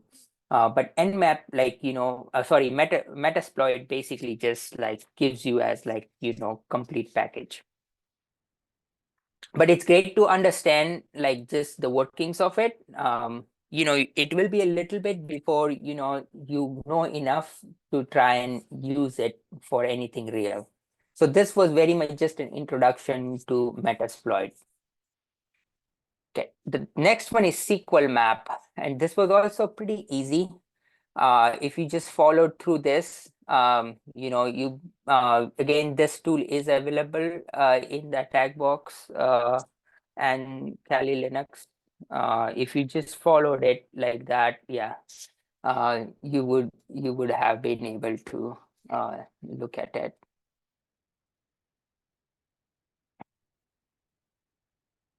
And you give it like the URL and try to find the database. Okay. Any questions on all these three tools? Were you able to follow, just even if you just followed the task things, like because the task explained it quite well, you should be able to do all of it.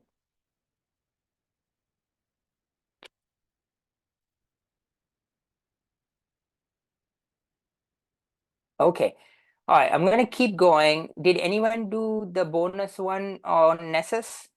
because I put it as bonus because you really needed to have Kali Linux working to run the bonus. You can't do this room from a tag box. Anyone was able to do the Nessus room?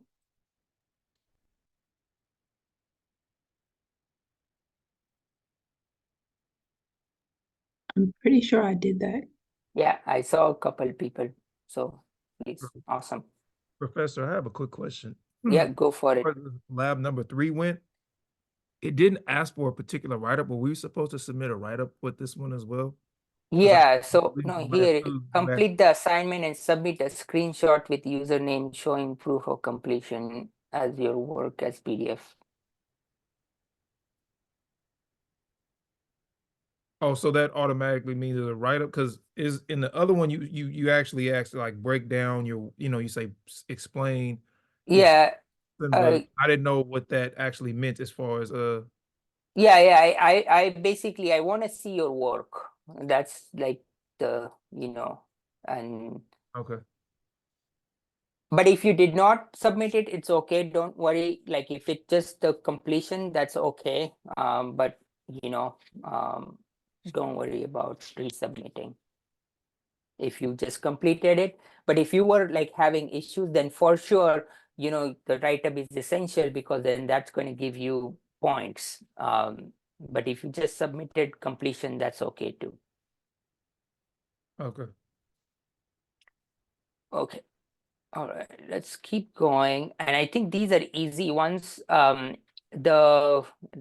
We won't discuss lab 5 because we had presentations today. So this was the last one, and I think we covered it a little bit. The first task was this OS int room, and this was a pretty easy room, but at the same time, like you got the photo, and you were kind of like, again, like this is sort of like you can find multiple write-ups, I think. Yeah. On this online as well. You can kind of, what was the password, like if you looked at the photo, you would kind of you see, and I know a lot of people, at least from Discord, I could tell like people actually completed this fairly well. Does someone want to try to explain this room, how they kind of went ahead and did it? I know a couple of you guys did a pretty good job on it.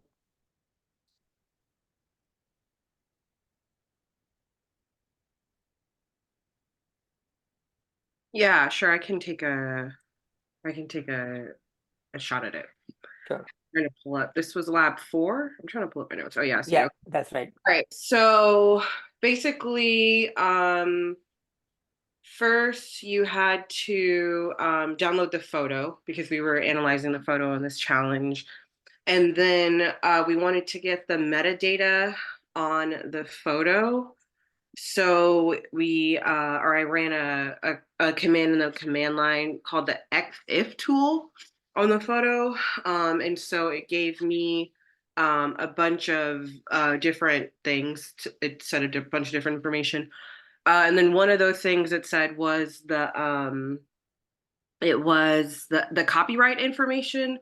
And so in the copyright information, I could see that it was copyrighted by someone named O. Wood Flint. So then I went and I Googled that person, and a lot of stuff came up. But the first few things that came up were a Twitter/X profile. It was a GitHub page, and then eventually it was a blog. It was supposed to be a blog, but I couldn't find the blog. And so to see what city the person was, I saw that their GitHub page talked about where they were in terms of the city. For their SSID, I found that with the clue of wingle.net, and they had also posted their BSSID on Twitter. So I was able to find that. The email address was on GitHub.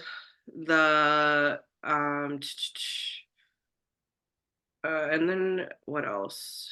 Where did they go on a holiday?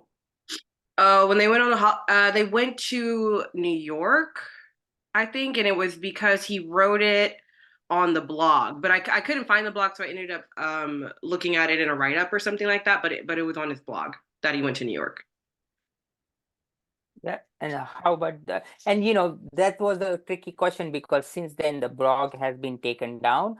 But the way you can find that blog, if you kind of see my Discord post, like you can always go to archive.org and find old versions of website. And this is like really good. Like this is actually just even like a great like in general exercise to if you are like researching something, it's a great one because it kind of tries to keep like a history of internet. So I like an easy one is like you can kind of maybe go to google.com and sorry, what am I looking for? Okay, archive, not okay, Wayback Machine, sorry. So here you can kind of go to like google.com for example, and I'm just kind of it's an easy example because it loads fast, but like you can see the history of this website for like all these years, like, and here is like since 1998, and so here on this date it was archived, and this is how Google looked on November 11th 1998. Like, yeah, there you go. That was its homepage. Search engine prototype might work some of the time. Like this was like Google's homepage back then.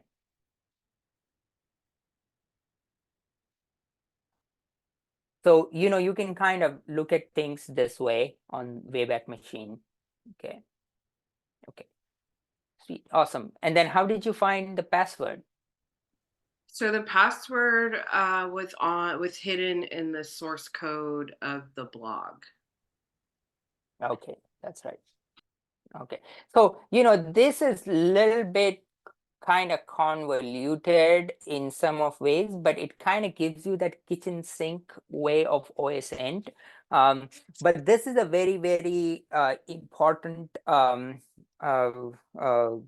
of attack vector, if you will, now, especially because as people are doing more and more due diligence on their technical security, the avenue which hackers are using the most is social engineering. So remember, like the whole conversation we had where you guys had like or in the presentation you talked about the MFA reset and the group of people who kind of convinced to do the MFA reset on the employee. So and this is MGM, right? Is that right? Yeah. So that is like a social engineering attack, and that attack is like very prevalent, and especially with like these one-time passwords everywhere, kind of thing, or like people kind of finding your personal information to actually make that urgent request to you to do something for a token or a password or something like that much more believable. And so you see a lot of creativity in OSINT attacks. There is other side of it also. There is a number of people who if you kind of like look for OSINT hackathons or something like that,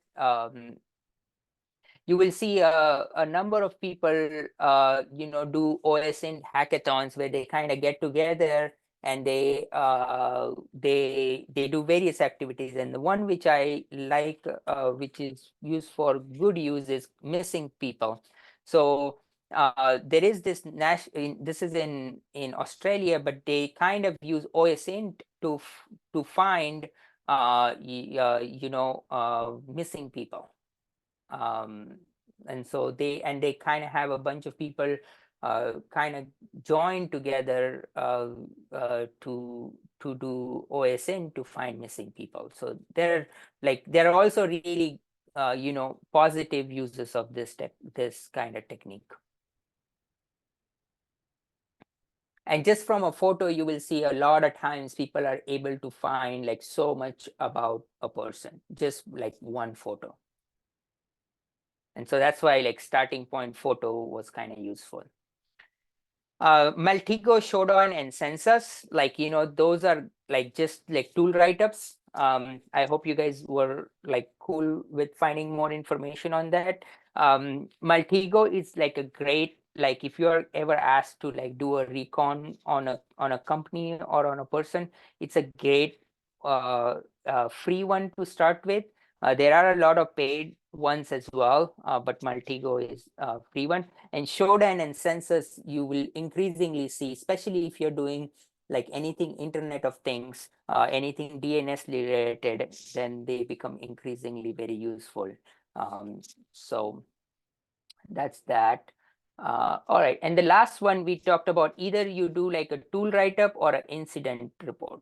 And so you guys presented today. This is pretty straightforward. So, all right, so that was the labs. I'm going to kind of call the labs a wrap, and I'll introduce quiz 5 to you today. This is your last quiz. I want you guys to submit it before midnight tomorrow so that I can kind of finish the grading and have you guys your final grades by early next week. I'm hoping you will have at least your grades by Tuesday or Wednesday. So we kind of wrap up. And so for anyone, and this is kind of how I see, like, for people who have like submitted everything or you've submitted 4 out of 5, just from the effort and perspective, you will get a passing grade for sure. So don't worry about like passing or failing in that sense. But if you have not submitted enough work, then you are in trouble. From what I have reviewed so far, I think everyone who is regularly attended is good on that terms.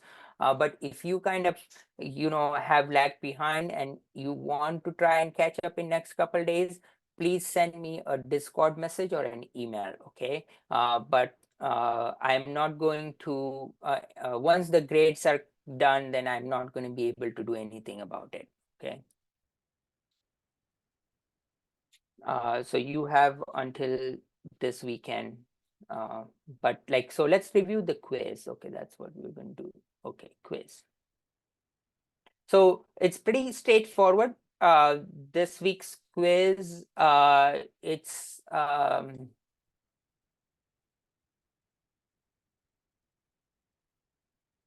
okay, all right, okay.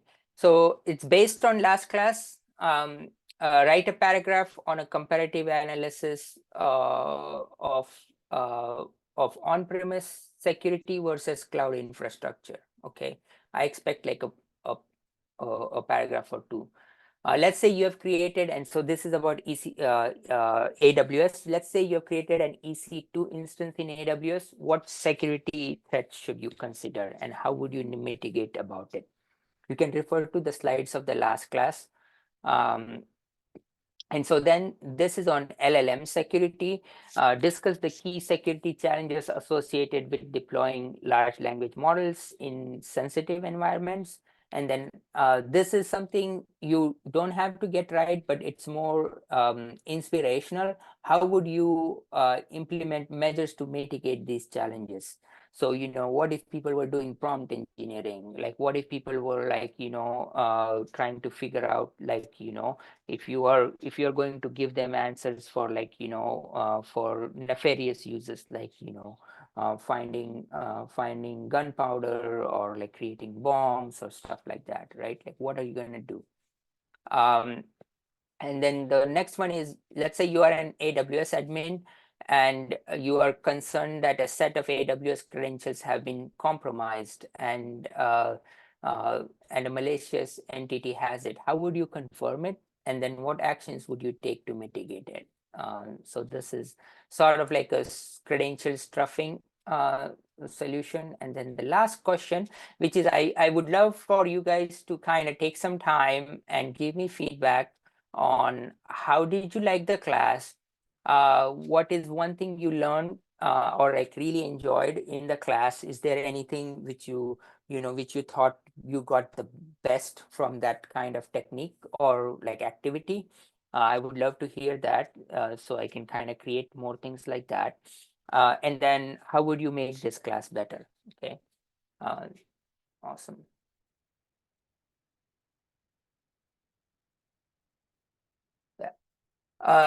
Yeah, so, and if you guys wanna, I have a question, like how do you kind of like get the A grade?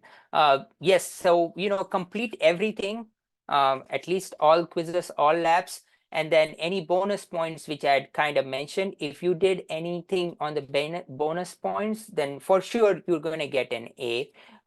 In like, so just your participation and kind of going for the bonus get you like set up pretty well for an A. Okay, and I expect a fair number of you guys to get an A. So you guys are a great class. So awesome. So any questions on the quiz? And then I think we'll jump right into today's content. And I want to kind of discuss a few things on that. All right, let me see. Yeah, we're gonna talk about careers. Okay, and then we did the wrap up and grades. I think we kind of did the wrap up and grades earlier. All right, okay, we'll jump right into today's content. Okay.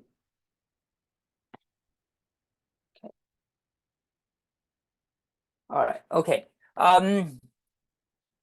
And this is like outside of stuff, like, you can add me to your LinkedIn.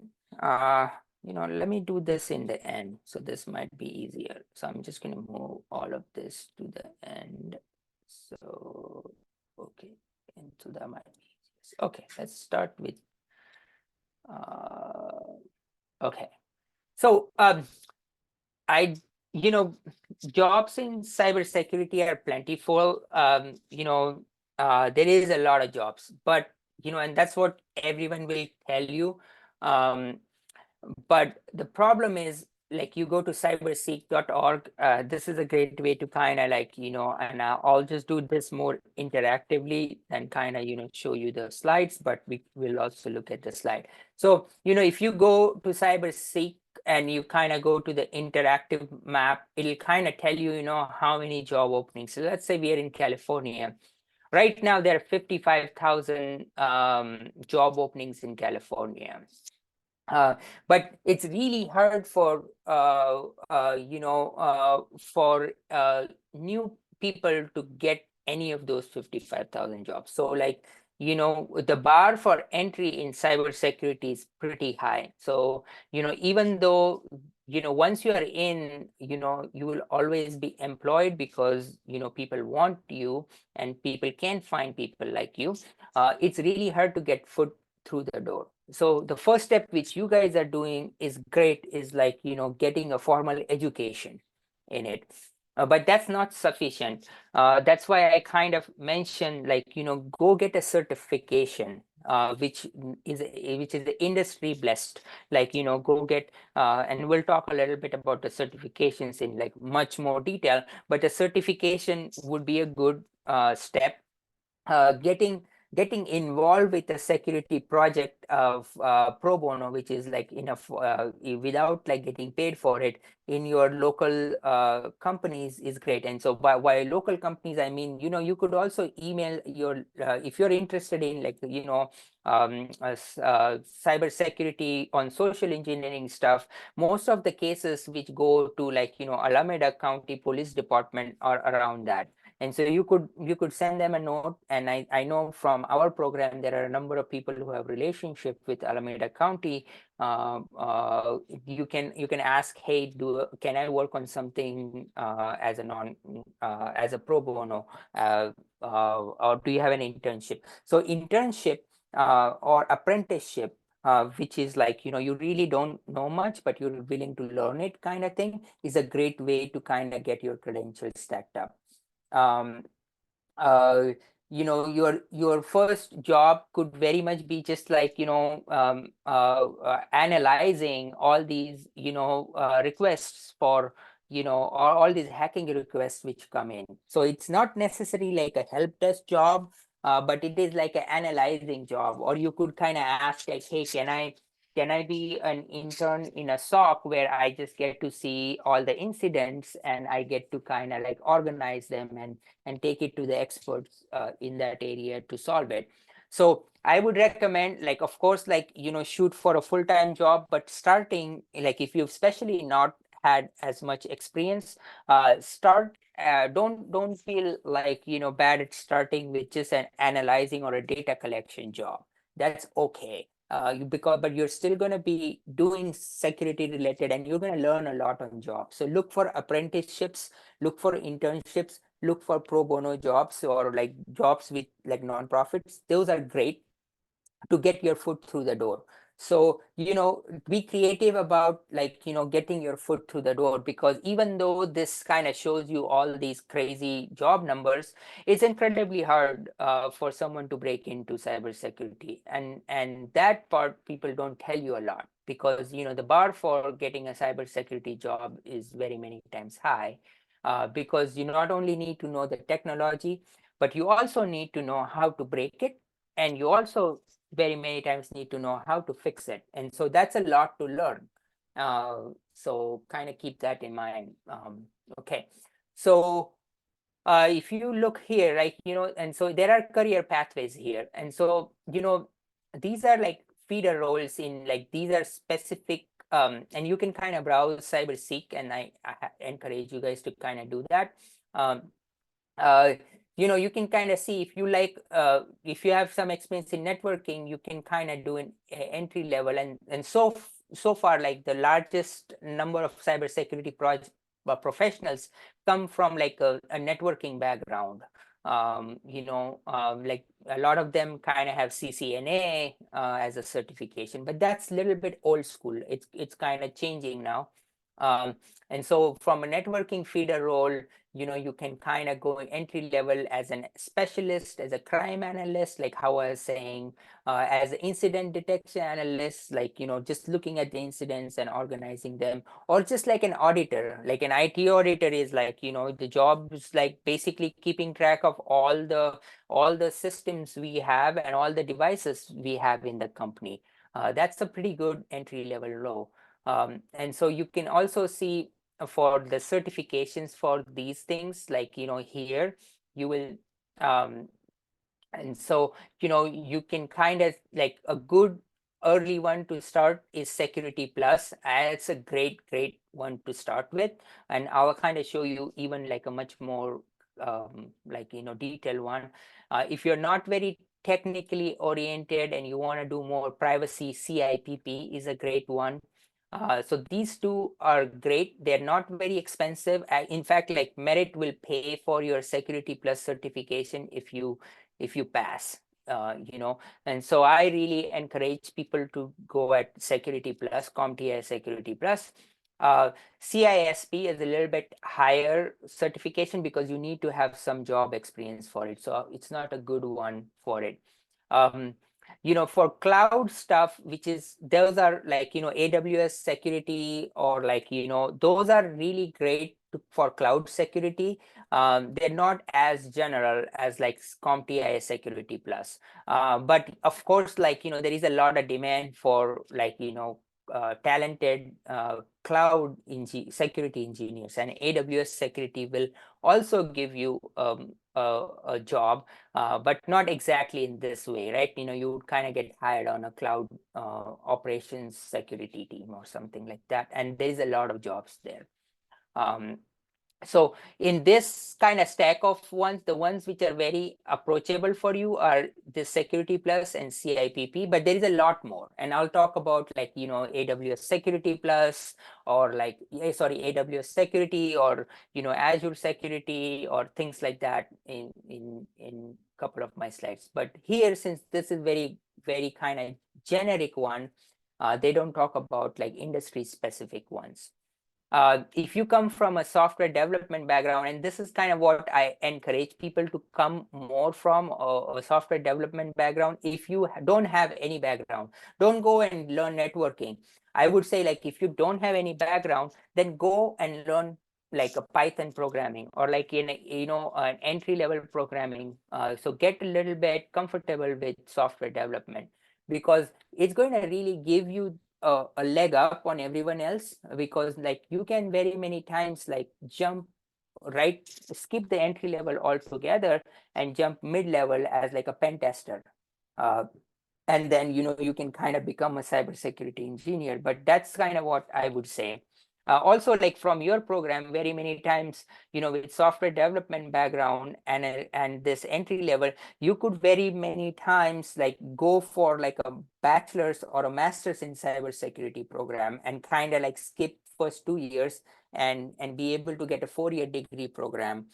So USC has a good cybersecurity program, which you can kind of jump to. So these are four-year programs, right? And so, USC has one, like, there's number of colleges which have one, but, there are 4-year programs you can jump into as well. And that's not a bad career track either. If you come from an IT or a support background, like a help desk, you can kind of go in like through that.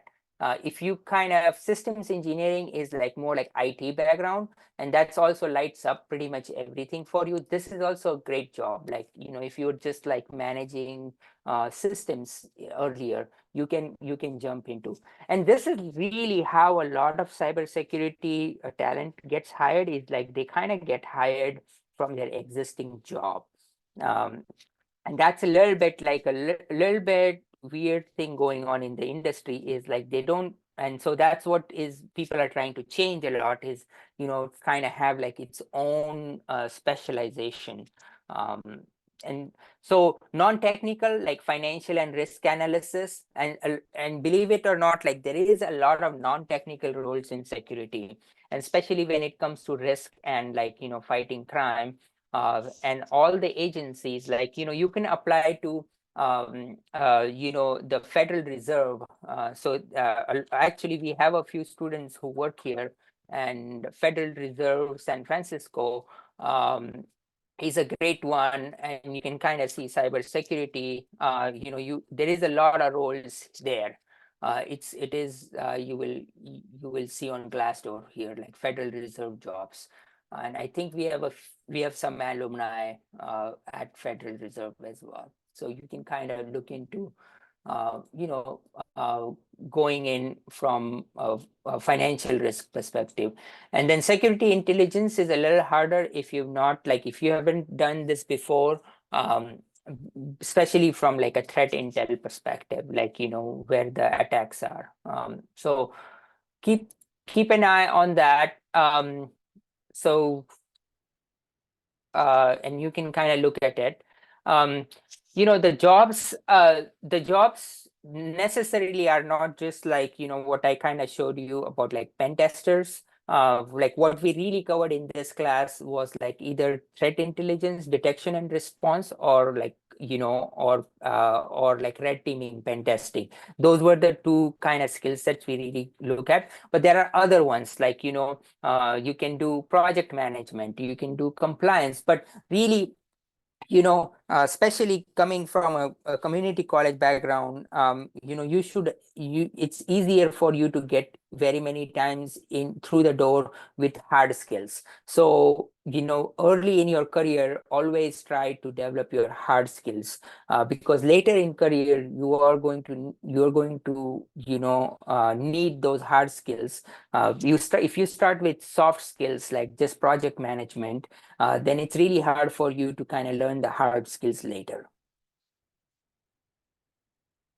But you can learn hard skills later, soft skills later easily. You can kind of see this everywhere in the news, like, there is a lot of cybersecurity jobs, but always take it a little bit with a pinch of salt, because a lot of people who qualify into those jobs have, adjacent jobs already. They don't really hire people who are like completely new into them.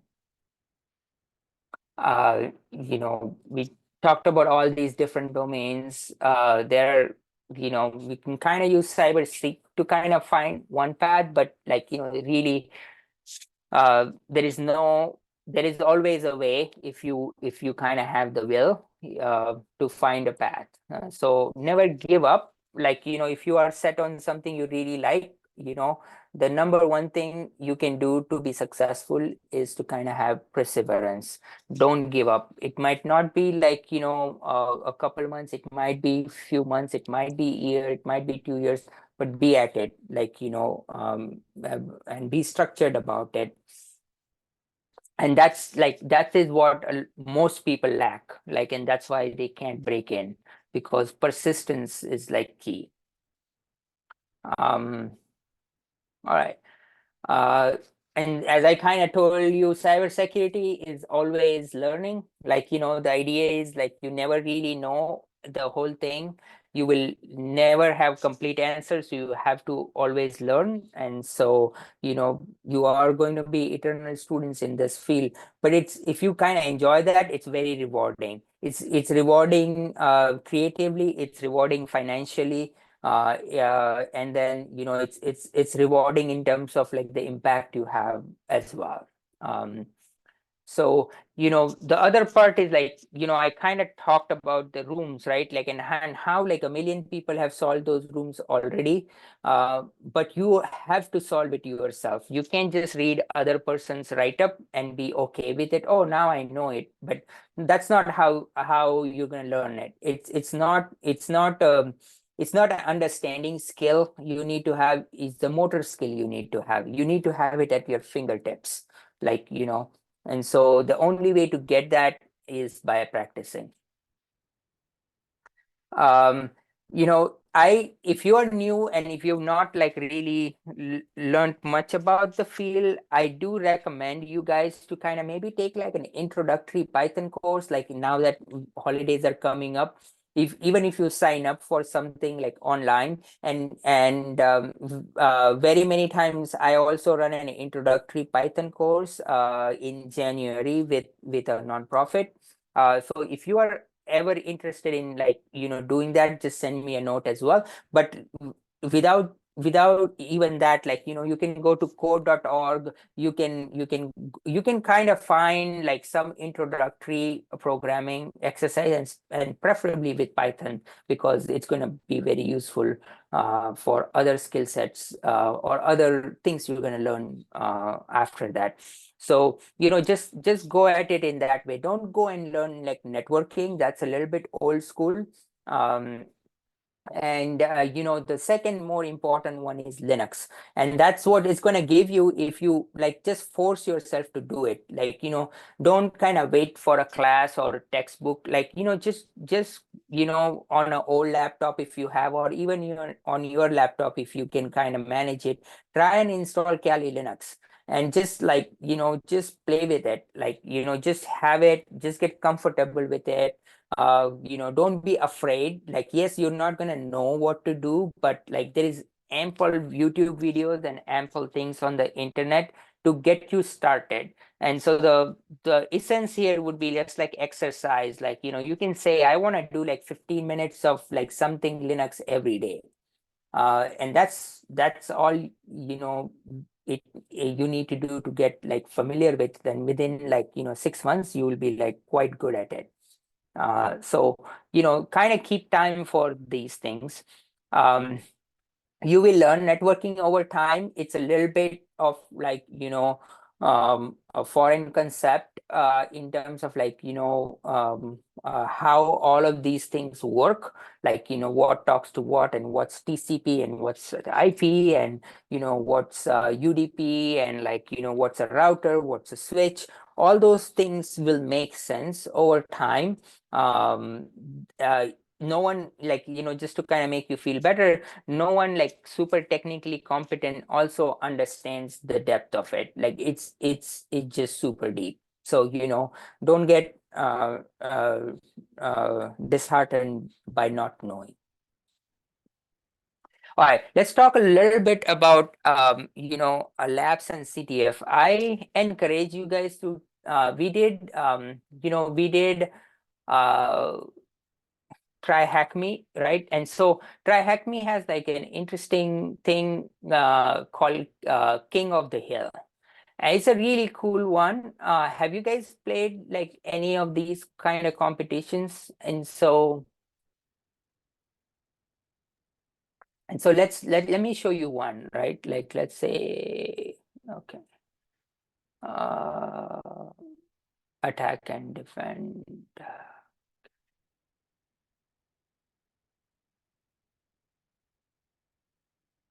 So this is a great one to play the King of the Hill, and you can if you have like a paid account, you can create your own private one. But you can also join public machines, like so this one is running right now, this machine. Okay. So you will see like there is like 10 people and you can just join anything, and you can also just watch what other people are doing. It's kind of like gaming, right? So do things like King of the Hill. It only takes half an hour, like, and I think this game has been going for 32 minutes. But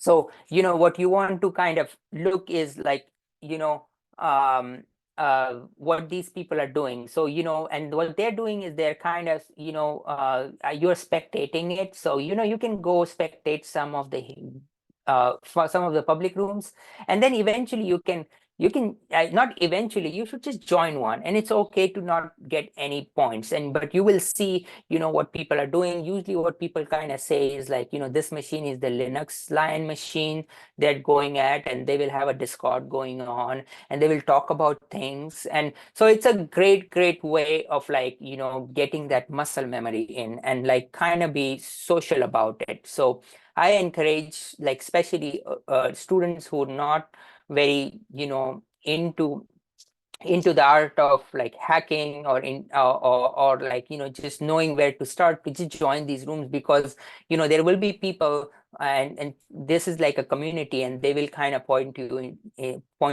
the right direction. Okay. So this is I would like let me see.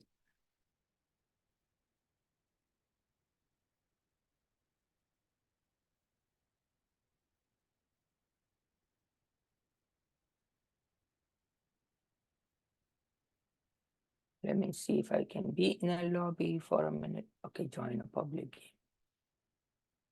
Okay, sorry, I probably need to, so you can create a private. Okay. Yeah, so I can create a private game for 30 minutes is probably good. And let's start with this, right? Okay. I'll probably use, so you have to get some points before you get there. Yeah, so you can kind of get up to it.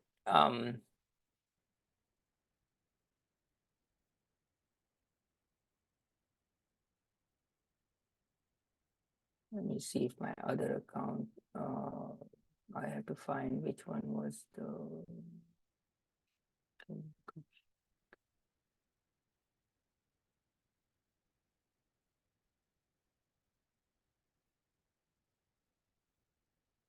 Okay, there you go. Okay, this one I have it. Okay, so I just started this game, King of the Hill. It's like 30 minutes, and I can kind of uh, put this on Discord.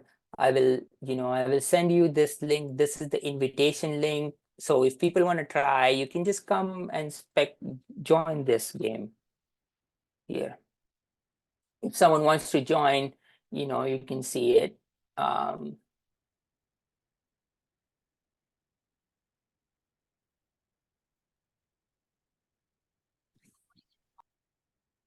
So this will start in 29 minutes, but I just want to kind of give you like an idea, and they will pick a machine, like, so you can kind of say, start now, start later, but like basically you can kind of, if one person gets a little bit more on the points here, you can kind of, start games and be kind of part of it. I'm going to leave this because it's going to just like be a while. Let me see. let's see if I can, yeah. So, and you can kind of like all are these machine levels, and, you want to start like easy machines. So I recommend that, like, especially starting up, you can do CTFs. There is a lot of them. And Merit runs like it's part of the NCL League. This is a great way, NCL, National Cyber League. So I'm gonna wrap up here quick.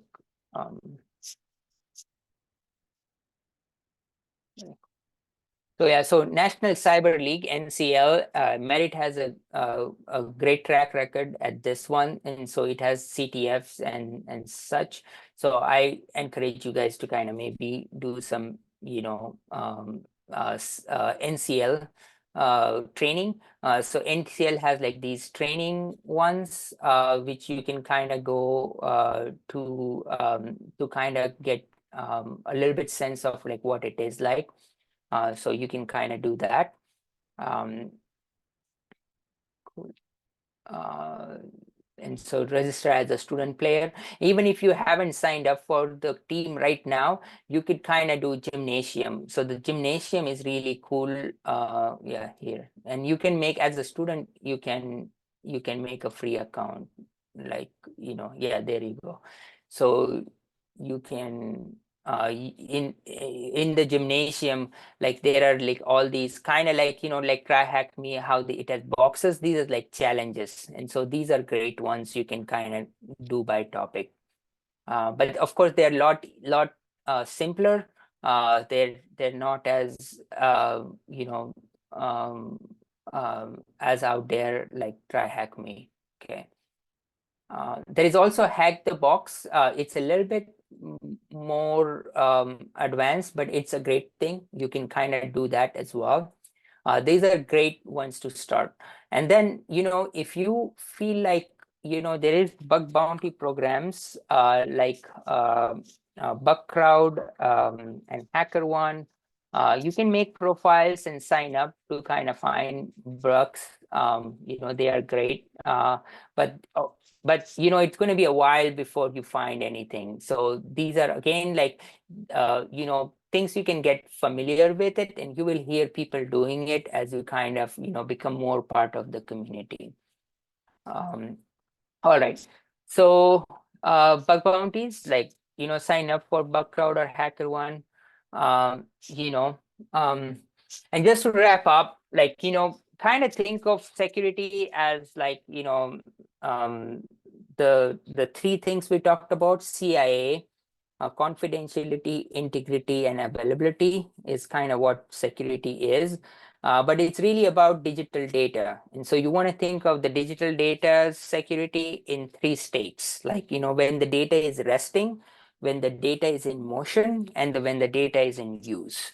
So you want to kind of simplify your worldview of like, what where your asset is, and your asset is data.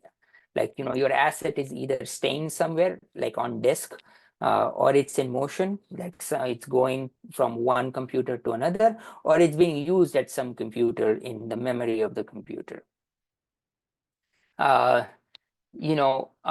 So being and kind of being aware of that, like, kind of gives you ideas, kind of gives you like attack vectors, like, oh, is this data safe when it's sitting at rest? Is this data safe when it's in motion? Can I kind of, and by data I mean very many times it's just like the very sensitive stuff, like your username, email, password, credit card number, stuff like that. And so being a hacker is like being a bug bounty hunter. We talked about the hats, and then these certifications we talked about. The top of the line is OSCP. It probably will take 18 months for you to kind of get OSCP, to kind of get like from 0 to OSCP will be 18 months. A good stepping stone is Security Plus. And then CISA or CISP are very much like, they aren't very technical, but they're very highly regarded. If you want to sign up for OSCP or AWS or anything like that, just let me know. If there are enough students, we can probably, start some sort of a study group. Sweet. So, you will, here is like a little bit of an IT certification roadmap, and you can kind of see it, like, so I know like someone mentioned about like, AWS, right? Like, so the way you want to think of like, AWS certification is like really, it's going to be very much like on the security side of things. And it's going to give you like a leg up on all these uh, uh, uh, certifications. So let me figure out here. So, all the AWS ones are like, here, DevOps engineer, like from AWS, AWS Developer Associate. The security one, I would consider that to be an intermediate one, like right here, as AWS one. Let me see if they have an, and we are right at time here. So, compile.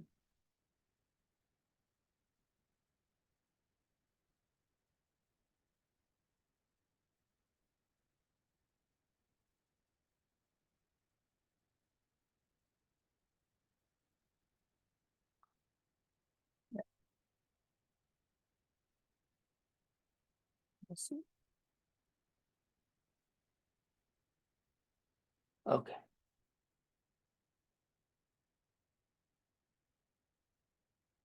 Yeah. So the AWS one would be intermediate here. Okay. So I would definitely kind of put it here.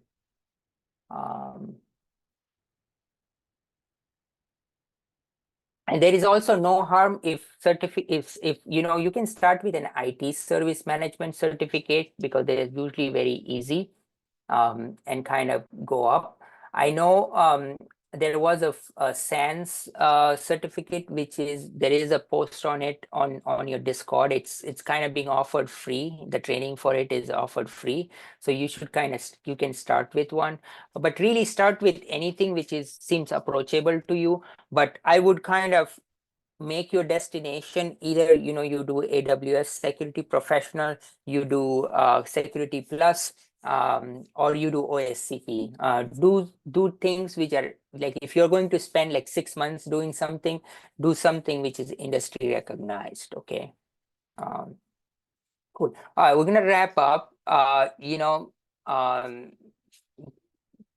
learn about new technologies, use ChatGPT, like, but use it in a way. These are like AWS specific certs, and I think I have probably like, you can start with the cloud practitioner, but where you want to do is the security specialty. So you can also, if you feel comfortable, you can just go directly to security specialty. But the way they kind of line up are like, this is entry, intermediate one, intermediate two, and these are specialty. Usually, the specialty one take a little bit more studying. Okay. These are some of the resources. I'll share the blog, the slide with you. We talked about dark reading earlier today. Early in the class, we talked about, Krebs on security and such. So please do that. I also have a list of resources on cyberdefenders.com, program.com. And then last but not least, you can, add me on LinkedIn. It's always if you are looking to kind of network, that's one way to start. And then if you want to do a public review for me, you can use this particular one. I just want to make sure, yeah, you can kind of, yeah, you can rate me here publicly. Okay, all right. So I will have these slides out. thank you for the class. We are right down time here. Grades will be available as soon as the quiz ends on Saturday. Grades will be available by next week, Tuesday or Wednesday. Most of you guys should pass, but also a fair number of you will get A's from what I've seen so far. So thank you so much, guys. I am going to end the presentation and maybe I'll make way for a couple minutes of questions if you have any. Professor, if I still wanted to, I want to turn in lab 5. Will I have up until the time of the last quiz being due to do that? Yeah, that's fine. You can update it. Okay. Not lab 5, excuse me. 4. The Senseis and the Shodan targeting assignment. Is Okay. that, Okay. I can do that? Yeah. If you have trouble, just send me a note, but I will make it work for you. Okay, thank you. Okay. Awesome, guys. Thank you so much. I hope you guys learned some, and please stay in touch. Don't be a stranger, and feel free to reach out. And I wish you all the very best. Happy holidays. Thank you. And Have see a you guys great soon. break. I mean, have happy holiday. Enjoy your Yes. Christmas. Happy holidays, everyone. Okay, cool. Bye, everyone. Bye, guys.